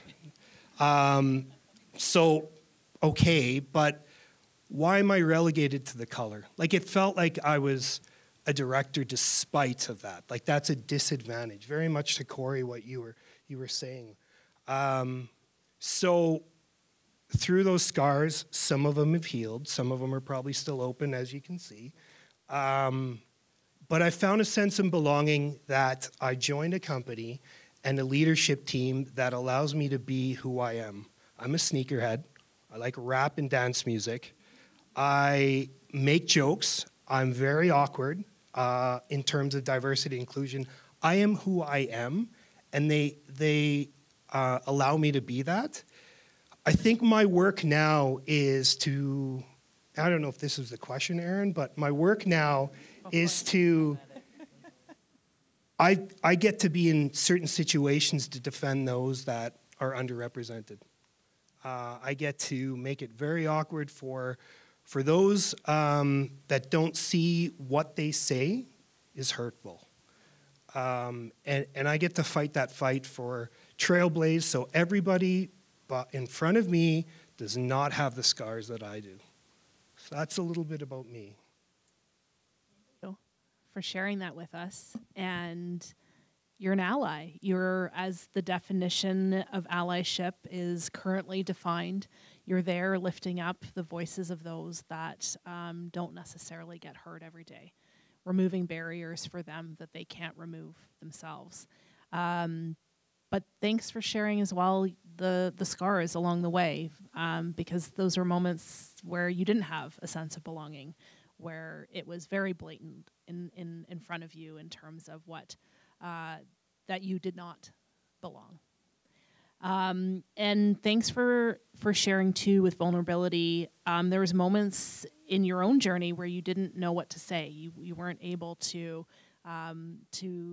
push back, to say that that's not okay. But that's part of everyone's journey and finding our voice in this space, which I believe that you found now. So thank you for sharing that with us. Jen, I'm going to come back to you. And, Omar shared a little bit in terms of being in the field, which you've shared with us as well. And I bring us back to that because it's an acknowledgement that there have been challenges and there have been barriers within the energy industry in terms of diverse representation. What do you think we need to acknowledge first so that the industry doesn't continue to make the same mistakes with the space in the place of this energy transition? Well, I think there are different ways that we can make mistakes. I think a lot of well-meaning people have inadvertently perpetuated harm by failing to acknowledge where things have gone wrong, for failing to acknowledge the things that we've even been talking about up here. To have someone come onto this stage and talk about these things happening to them in their own work in this industry is a really important way to shed light on truth.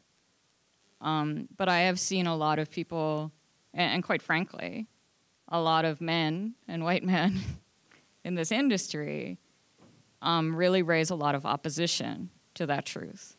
I mean, I've had a lot of people make a point preemptively of telling me that, we're a really progressive industry and we don't have this, we don't have these problems. I'm like, well, how would you know? Dude, sitting in your office there, like surrounded by people just like you. And, this comes down to, you can have the best of intentions, but we all kind of live in our own silos. And allyship, I think, really requires us to go past that and understand the perspectives and lived experience of other people. Really, you shouldn't have to do that. They should already be in the room with you. They should already be your peers. They should already be part of this. But we're really not quite there yet. The numbers really tell us that we're not there yet. And so there'll be real work required to address these issues, real work required to get us there. And that is definitely, like we talked about that's going to be messy. It's not really going to be very comfortable, and there will be people that are actively opposed to it. So it's scary. It's scary to take these things on. But I really think that all the people here today, are really part of that opportunity and part of that solution. And the impacts of that go well beyond this industry. Gone are the days where this industry operates in a way where we really just think about shareholders. We think in a much broader context now. And, as women, I think we get that. I think more of us get that because, and underrepresented groups, because we've always had to try to find our line, relatively speaking. So then partnerships and alliances come naturally to us when really that's what's needed in the industry today. And for the people that kind of rise up against that and don't want these problems acknowledged and don't want to see this discussed. I don't think I don't think our future industry belongs to them, quite frankly. In many ways, it already doesn't. They just haven't caught up with it yet.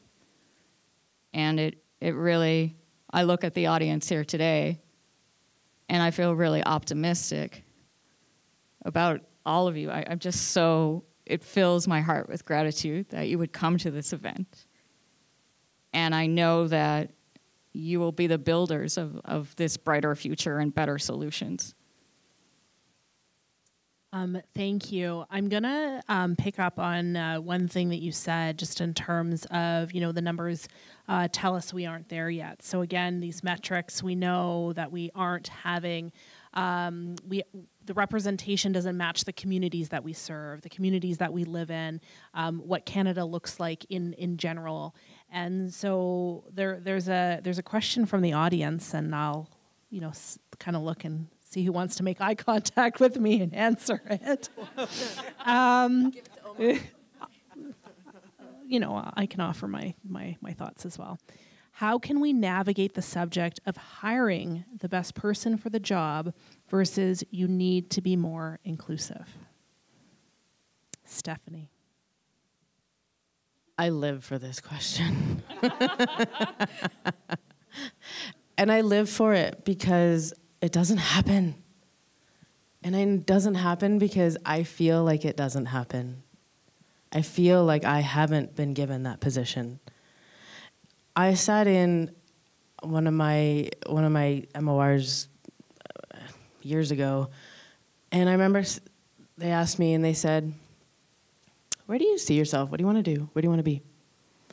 And I said, "I'm a leader. I am a leader. Right now I'm an individual contributor, but I'm a leader. I want to be a team lead. I want to be a manager. I want to coach. I want people to succeed under me." You know what they said? They looked at me and they said, "You realize being a leader means you're responsible for somebody else's future, right?" I wanted to look at them, and I kind of pictured myself like jumping across the table, strangling them, but that wasn't good. I think that's from Friends, maybe.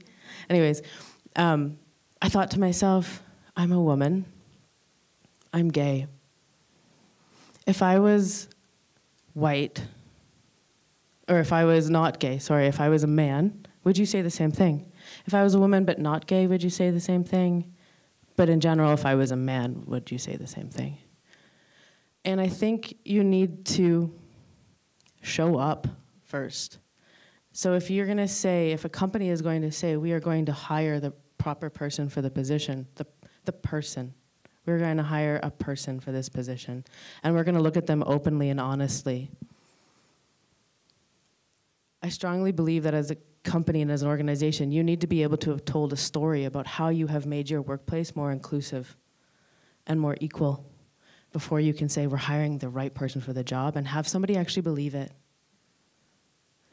But then also, when the right person comes along for the job, and so many people think it, you need to put your money where your mouth is.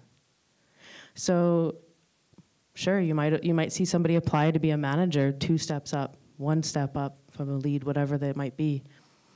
You as a company have to be ready to put time and effort into that individual who has potential to succeed in that position, and not just default to the fact that, oh, we gave it to this person because they just know how to be a manager or a lead already. That's where I think the hindrance comes in. You can have the right person sitting in front of you, the right potential. They can be a leader. They can be a people leader easily.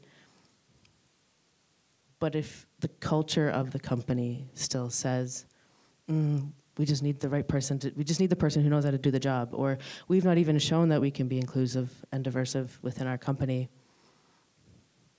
then it's always going to be, did you really put in any effort? Did you really care about that? Amazing answer. And you're exactly right. It's how are we thinking differently about how we've always done it? And how many times have we heard individuals being put into positions based on technical capabilities? They've done really well based on their technical education and the work that they do as an individual contributor. And then they move into these leadership roles, and then they don't embody what it means to be, I'll say, an inclusive leader, that we don't show up with humility, don't show up with courage, that we don't act with empathy, right? Like, this is part of this new way, I think, of what leadership needs to mean. And I would challenge the question too in terms of, what does it mean to be the best, right? And yeah, Omar, absolutely. I wanted to terrific answer. I think the most interesting part of the question is, what is right? Like, what is that? Right is to be disrupted and change the definition, right? Like, right is not, and I am a product of very smart engineer, got my first maintenance team leader position, managed 8 very old, curmudgeon-y old men, and I owe every one of them an apology because I was the worst leader. I just wanted to be their friend. Didn't know how to be fair, didn't know how to correct behavior. I actually had to read about leadership. I am a product of that. And I don't know if I took that role over somebody who was Indigenous or a female or whatnot. I just got that role.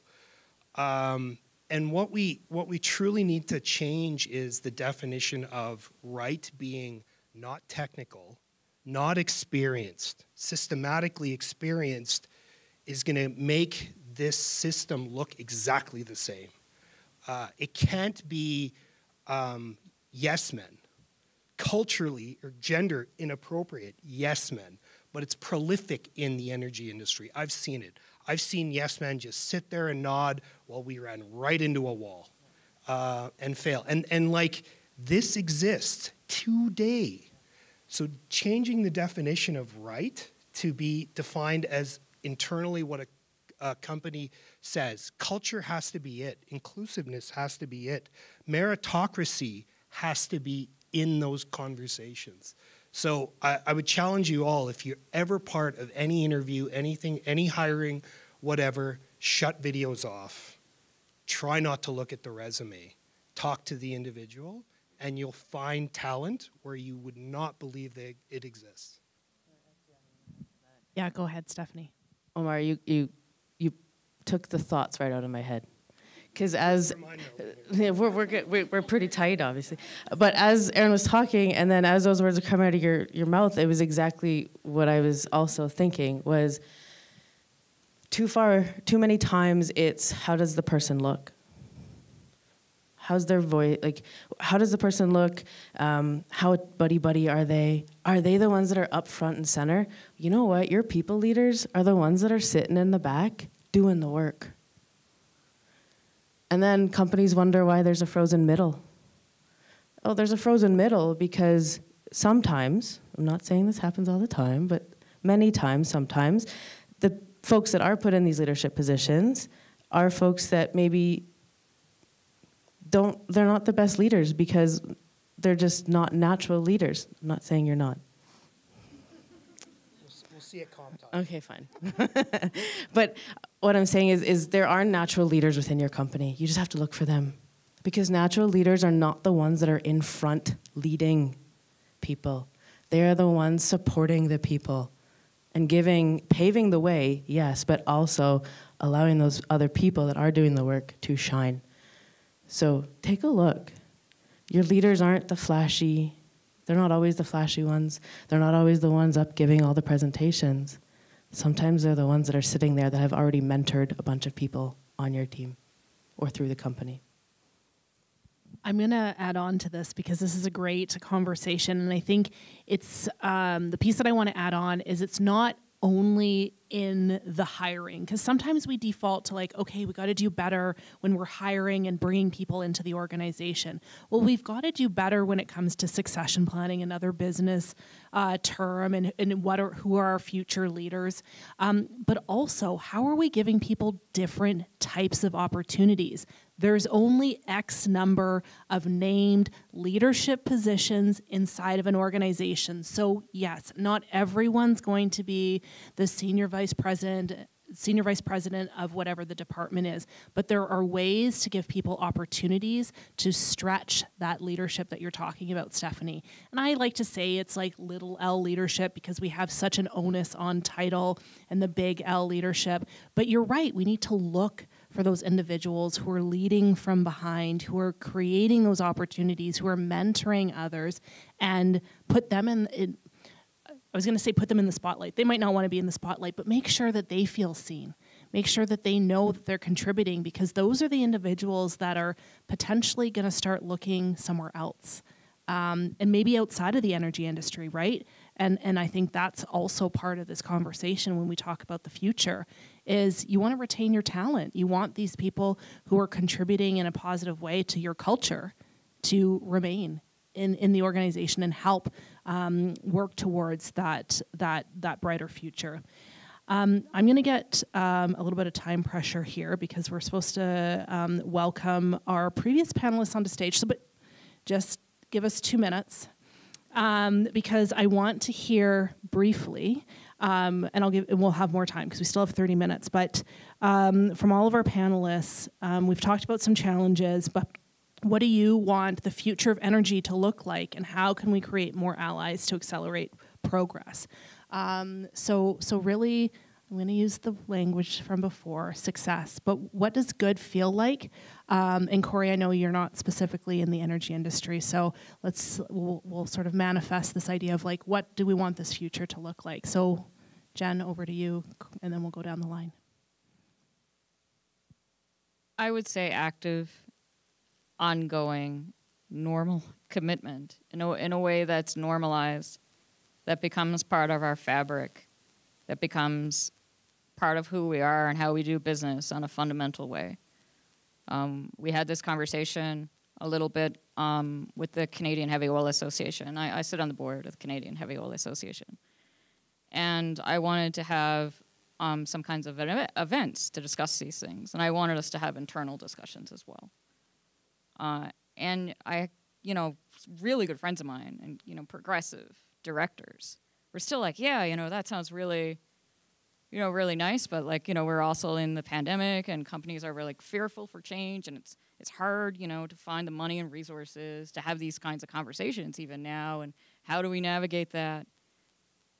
But all of that conversation is grounded in this fundamental lack of understanding of just how dumb we've been in how we operate, because we've been crippling ourselves, we've been crippling our companies by not taking the right steps to make sure the right lived experience and perspectives are represented in how we make decisions and do business.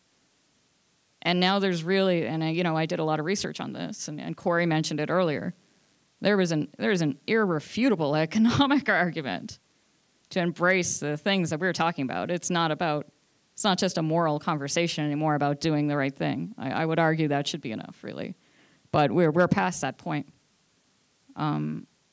So I would say it's time to acknowledge that and do the work accordingly. Thank you. Corey. So just, I guess, broadly thinking about what kind of Canada I want to live in.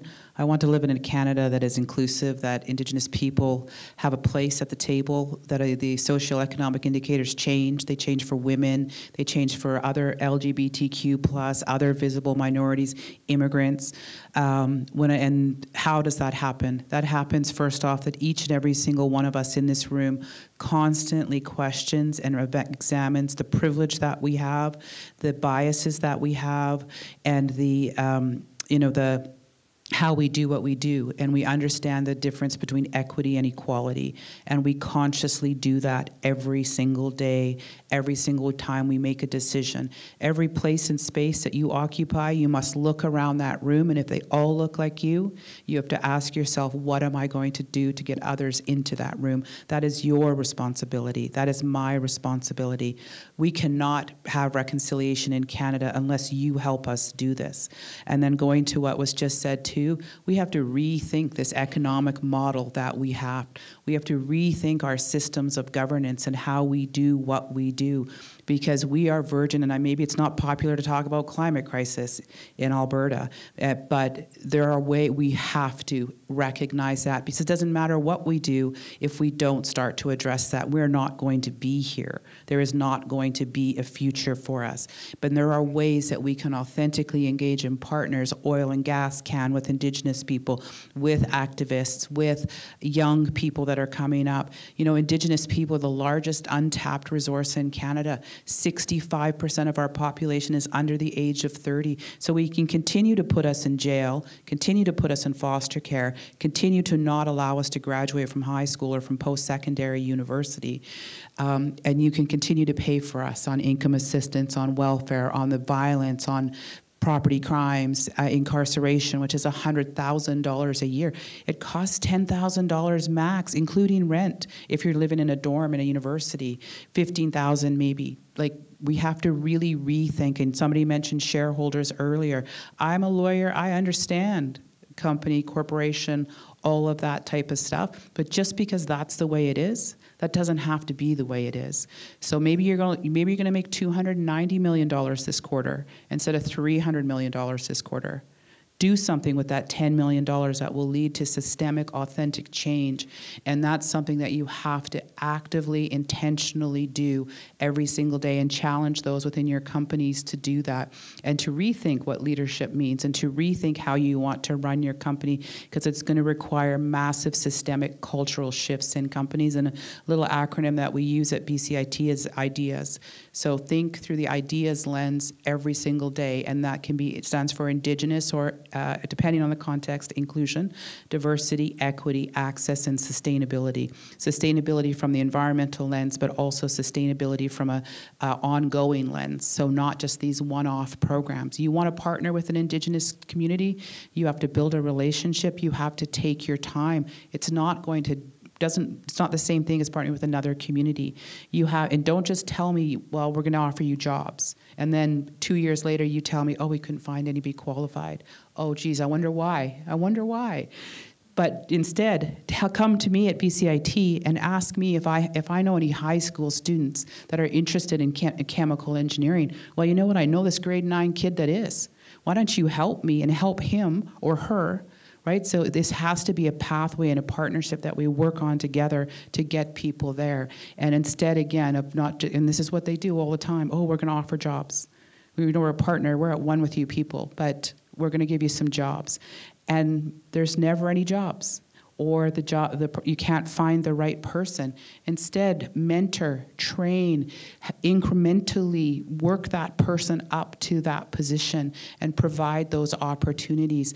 And maybe not even that, just like give every single kid in the community a laptop. COVID, disproportionate number of Indigenous people. Well, we know COVID affected marginalized groups and Indigenous people at incredibly horrific rate, because we don't, even in Vancouver, some of our students don't even have internet. It's not about not having internet in the rural and remote communities. We don't have internet in downtown Vancouver because they can't afford internet. And I'm sorry, that's another thing too. I'm gonna stop after this because I'll keep going. But the other thing that just absolutely drives me insane is when companies and government says, oh, we can't provide internet. Attawapiskat, largest diamond mine in the world, I've been there, has reliable broadband internet, has satellite, has connections to head offices all over the world, has a first-class chef kitchen. Meanwhile, 10 kilometers down the road, this community doesn't even have clean drinking water. Right, doesn't have so there is the technology, and somebody said it earlier. We know exactly how to solve all of these problems, and I'm sorry about the residential schools and how upset everybody was around it, but we told you. We have been telling you since the first residential school began that these graves and bodies existed, but you haven't chosen to listen to us. So every solution that Indigenous people need, want, and how we want to participate in the economy, we have told you. The information is out there. We are economically minded as well. We are capable of having, billion-dollar businesses and participating in this economy. And the reality is companies that don't, and not even the other equity-seeking groups, but if you don't embrace reconciliation in this country, you may be thinking, my profit margin, my shareholders, blah, blah, blah, blah, blah.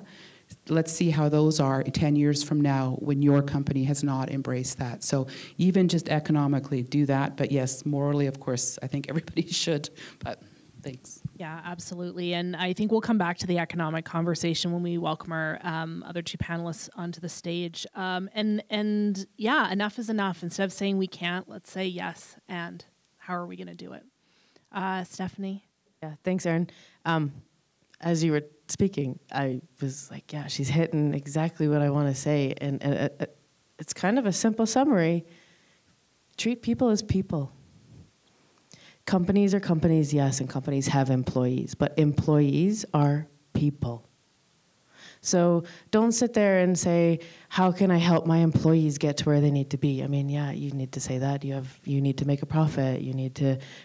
Companies need to succeed. But the only way companies succeed is if your people succeed.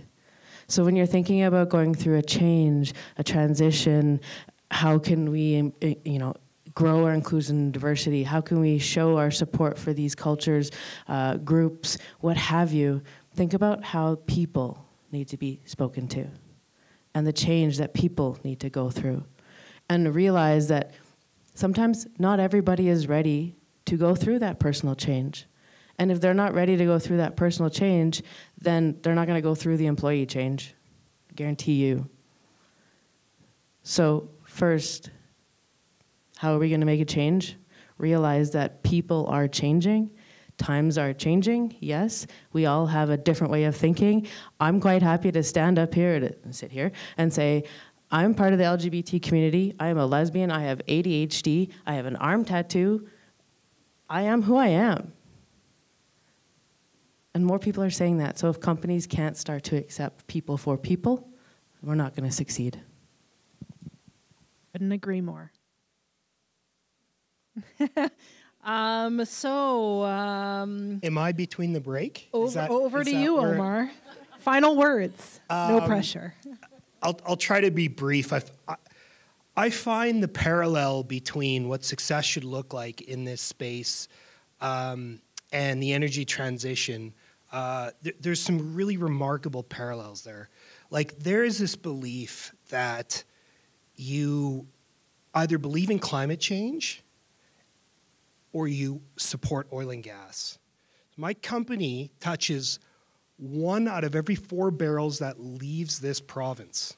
We also have a net zero pledge for 2050. This is not binary, nor is the review of how we look at talent, how we staff it. Like, this is the Moneyball speech, not mine, but the Moneyball speech. And if you don't know Moneyball, the reference I'm talking to is Billy Beane. And great movie, great book, saw him speak, awesome. And it's essentially changing the view on how we assess talent. And that the traditional way of assessing talent back in the day was, experience and probably people that look like me and went to the same school as me. That's got to be absolutely disrupted, no different than the energy industry. Like, we are going to transition out of hydrocarbons. Like, this, not 100%, I would say, that's my opinion, but it's going to make a dramatic change. This is known for many of the reasons you mentioned, Corey. If we staff if we hire, if we promote the same way that the energy industry promoted when I first came, we're not going to have our position. Canada will not be a dominant force in the energy space. And that's what we're out for, right? Like, this is the embodiment of where Canada needs to be for all groups. We have to just look at this differently. So that's what success to me looks like. It's got to be playing with different rules. And let's just disrupt them. Was that quick enough? Yeah, that was perfect. And now is the opportunity for that disruption. Now is that opportunity. We don't need to wait, right? It can happen today. Chris, Mel, would like to welcome you back onto the stage. Cautiously, I'm maybe going to move my chair so you don't fall off. And keep the questions coming from the audience, because we will address those now.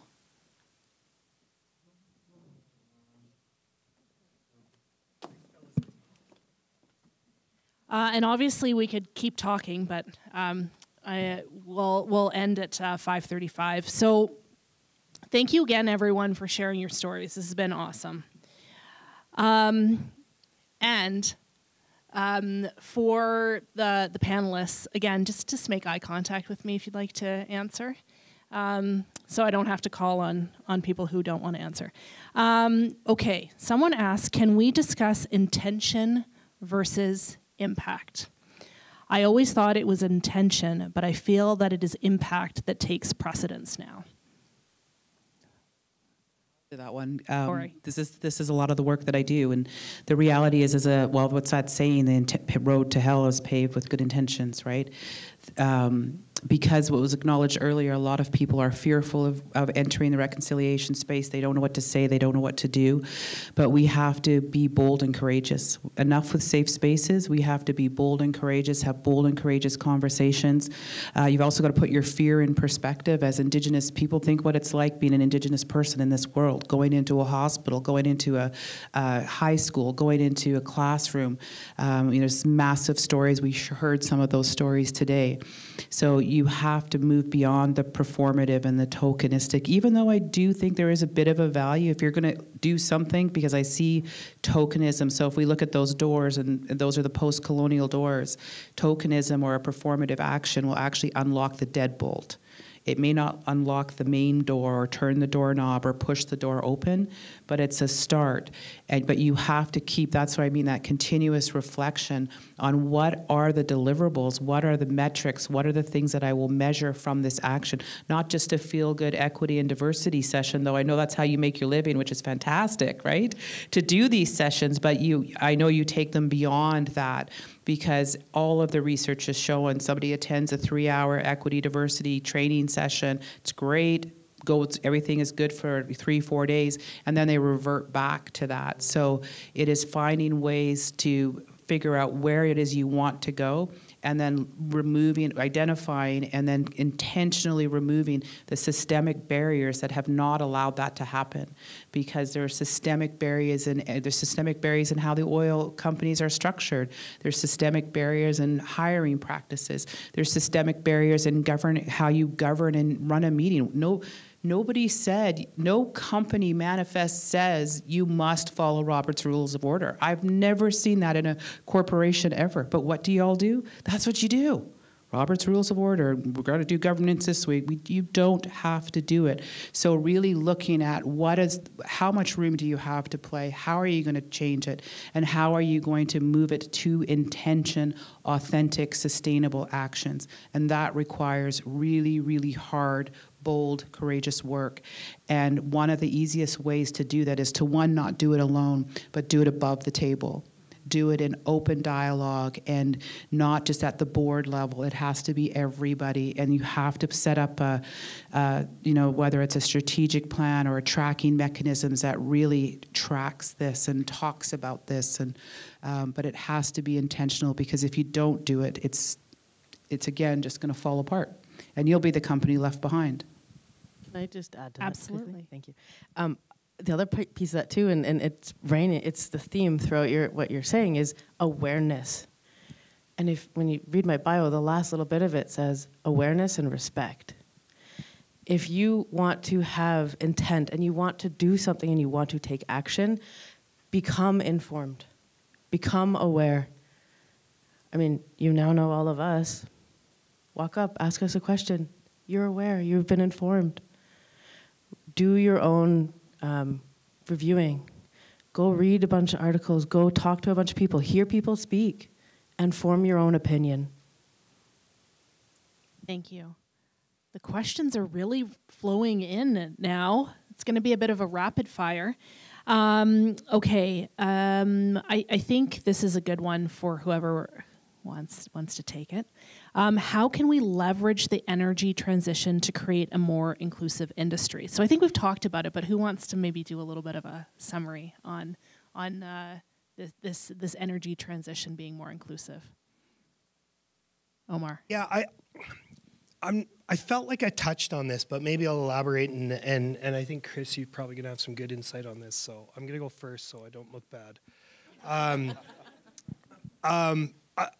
I'd say traditional oil and gas, if you think of like technology readiness level and all that sort of stuff, you know, it's been pretty consistent. Like not as a lot has changed in this. Like you can, like, I'm not diminishing anybody's great ideas of what they've done in the oil and gas space.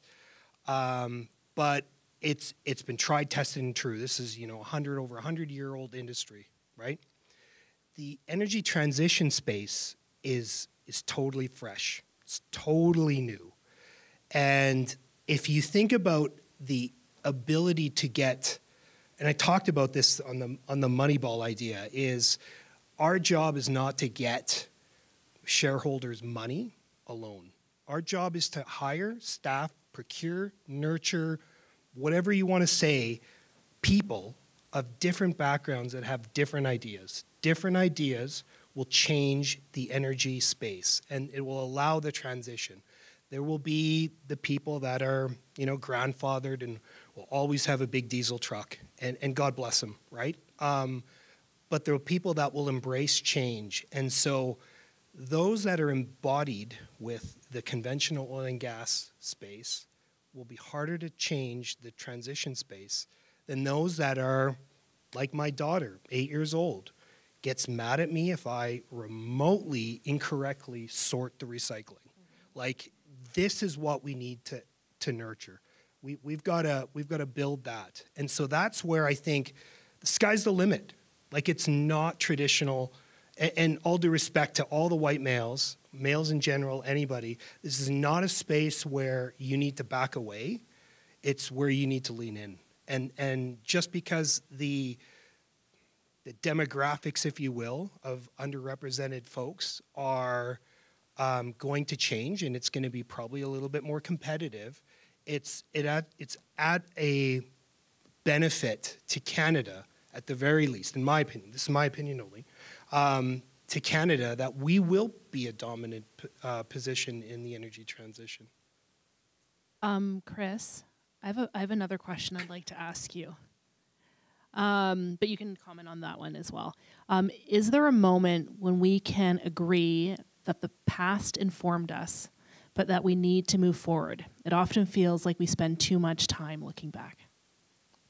Yeah, look, anybody that knows me, that I look at an opportunity now.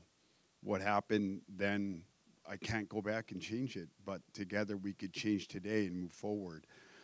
I want to go back to the comments that you made, Omar, that it's already happening. So one of the disadvantages for Indigenous communities is the fact that we couldn't get access to capital. In fact, we can't even own our own home on reserve. It's not, the Crown owns the land. There's a thing called CP, which is a certificate of possession. So if I bought a house in the reservation, I will only own the house and I will never own the land. So when you take a look at big development that's happening already, diversity and inclusion is happening at the highest level of the banks.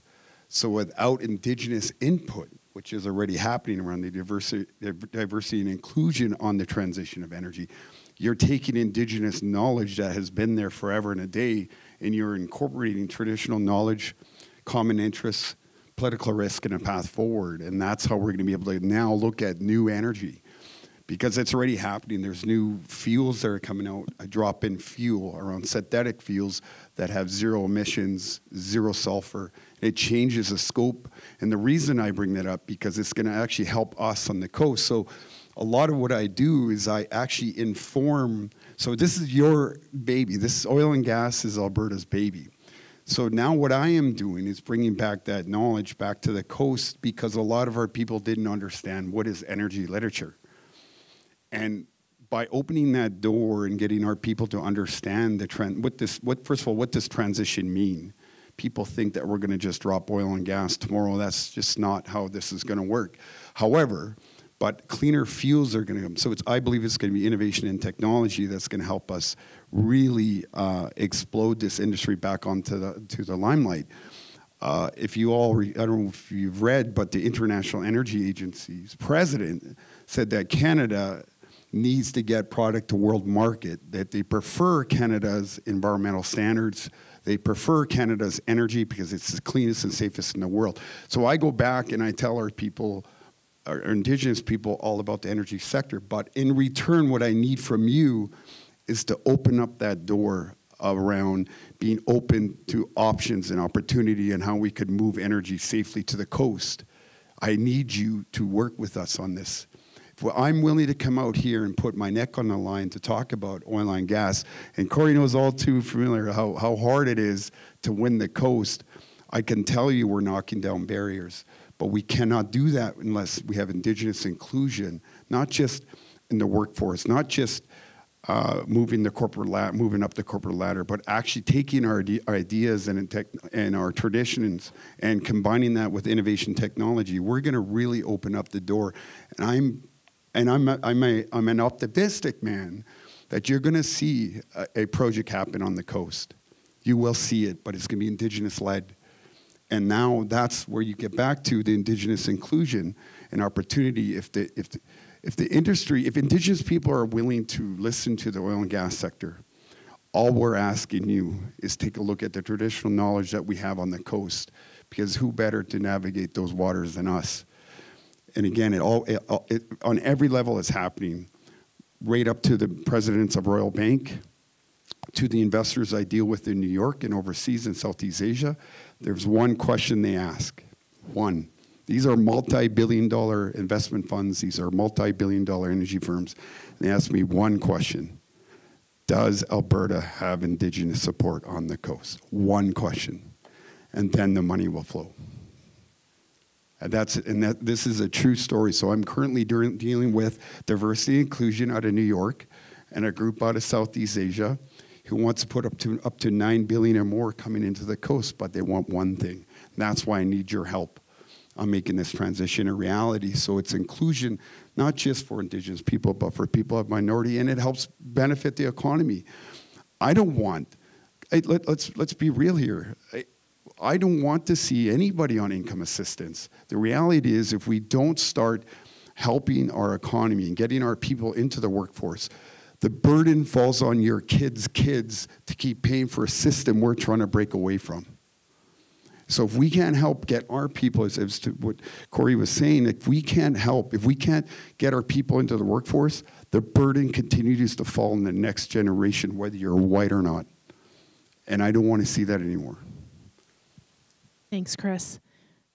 Rapid fire. Mel, I'm going to come to you first. Don't worry. You can answer however you want to answer. What's something you're excited for in 2022?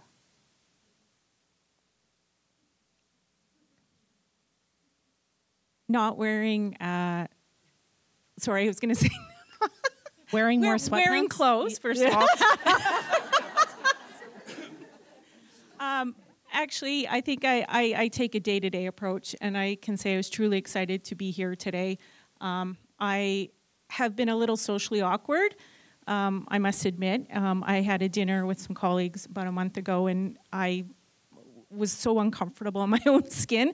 So I'm looking forward to just breaking out. I want to raise my profile a little bit too. I feel like I've maybe had some couple kids and sort of let that part of me go, but I'm looking at staring at the next 15 years on the runway, and I'm excited. I'm excited to be working with emerging leaders, Indigenous youth. When I go on LinkedIn, I'm just blown away by all the talent and the support out there. So yeah, I'm just looking forward to a refresh.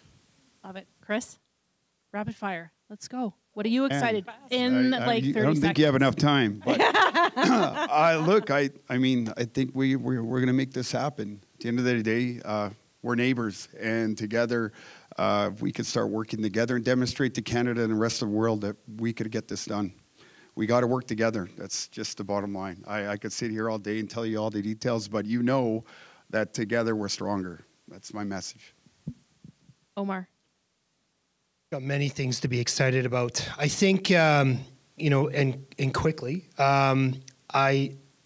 we've recently hired somebody in our Indigenous relations space, and I sat down with a cup of coffee and just asked some of these questions that I've been so scared to ask. Like, you know, my dad came here on the backbone of some of the most horrific stuff that could happen. Should I be here? Should I go back home? Like, you know, I'm excited to learn about this. Stephanie. I'm excited that we're having this conversation. I'm excited that already in this year, an individual at one of our sites came forward and said, I'm transgender, I'm transitioning, and I'm coming as myself in 2 weeks to work. And I'm excited that the leaders immediately went to the Leader Center and said, okay, great, what do we do? How can we do this? I'm excited that 2 people came directly to me as the chair of PRISM and said, hey, guess what just happened? So I'm excited that we're having this conversation. I'm excited that that's already happened, and I'm excited and hopeful that that will continue to happen, not just where I work, but where we all work. Change is happening. Corey. I'm excited to seize these opportunities that keep coming to me to be able to continue to network and to help companies, organizations, people leverage their resources and use them effectively and efficiently, and for us to do it together in a way that is much more effective and not this one-off. And plus, I'm super excited. I get to speak in Spain in June and Australia in September. So welcome, world. I'm coming. I can't wait. It's been 2 years. You guys can come. Yeah, absolutely come. I get a lot out of travel. I went to an international boarding school, so I have friends all over the world. And I think one thing COVID has taught me is that it doesn't nothing matters except your friends and family and creating experiences. And it doesn't matter what we do, even if we just sit on the back patio, but it's in Paris or it's in Spain or wherever, and just being with human beings that you love and looking for new human beings to love in a polite way, Chris. So I'm looking forward to being able to do that. Sounds pretty great. Jen. I'm really looking forward to seeing more stuff like this tonight in this industry. This is a really historic night for me, and I want to thank you all for being a part of it. I came to one thing once that I hoped would be a fraction of this. I actually finished drilling a well, and I drove to Calgary, and I bought, what I thought was a really expensive ticket at the time, this Energy Roundtable. And unlike this audience here today, it was an audience that it was pretty much like an industry conference audience. But there were women on stage, and they were talking about their experiences in this industry, and we had a Slido up on the side. And there was clearly no one in the room who had field experience, I think. But the Slido, people could vote as those women spoke. If those issues were, hey, do you really think these things are an issue or not? And I actually almost stood up and cried because actually the vote swayed against it. And that wasn't that long ago. That was a couple of years ago. And I just want to say how special I think this is. And I look forward to seeing there be more things like this. And I look forward to seeing the impacts of that. And however I'm going to do that in my own work, if it's with my work with the Canadian Heavy Oil Association, I started some side table work with this extension of the UN called Global Compact, on gender equality. There are all these opportunities to step up and do what has needed to be done for a long time. And everybody here is in such a powerful position to do that. And that really makes me, I'm going to try on my front, in my own work. That's what I'm excited about in 2022. And I'm really excited about seeing more of it. Thank you all. I will share that I'm most excited for in 2022 is the conversations that all of you will continue to have after hearing these stories today. All the great suggestions on how we can take action moving forward. And I hope that you have lots to talk about as we move into the next portion of today. And I'm going to hand the microphone over to Jana Hackman, Vice President, Calgary Women in Energy, and she's going to close us out.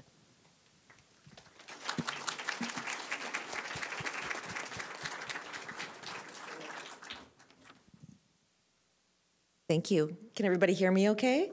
Awesome. Thank you, Erin. As Erin mentioned, my name is Jana Hackman, and I'm currently the VP of the board with Calgary Women in Energy. I just want to take a few minutes to make some acknowledgements and close off our event before we start with our networking portion of the evening. Thank you, Erin, for moderating our session today and for engaging with our audience. It was really great. I want to also extend a really heartfelt thank you to our panelists for taking time, not only out of their busy schedules to share their experiences, but being so vulnerable with us and just sharing your personal stories. That was really, it touched all of us. I'm pretty confident in saying that.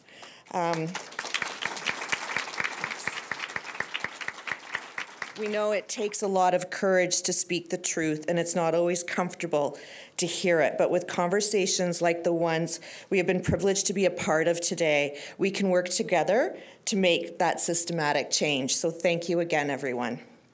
Of course, a big thank you to our sponsors for continuing to support us and to our volunteers for helping make today go so seamlessly.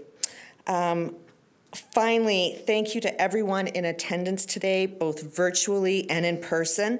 We look forward to continuing to build community and trust with Allies in Energy in 2023. If maybe we could do our door prizes now, Shauna. Or sorry, our gifts, our panelist gifts. Yeah. I would just like to ask Shauna and Raina to join me up here. We have a small gift as a token of our appreciation for our panelists and our moderator today.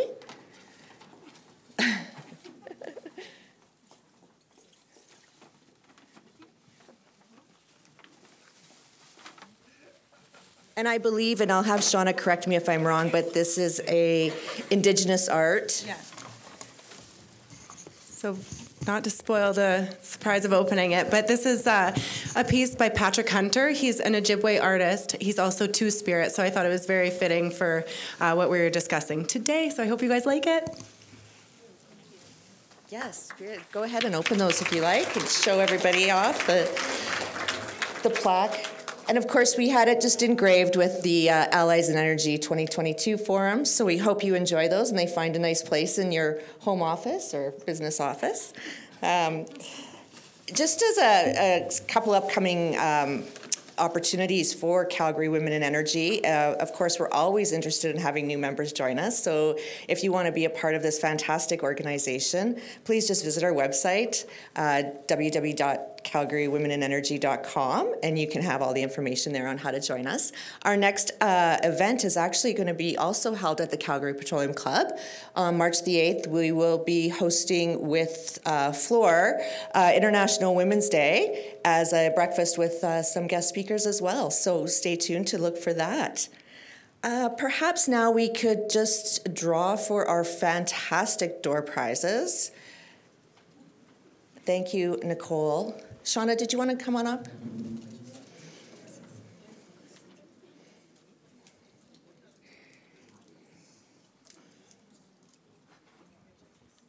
you want me to grab those? Do you want me to grab the bags? Do you want to just give a And I just want to give a really big shout out to Canada Action for putting together 5 fantastic gift packages for us to share with our audience today. I'm totally safe just to read the last 4 numbers. Okay? I'm actually just going to read the last 4 numbers.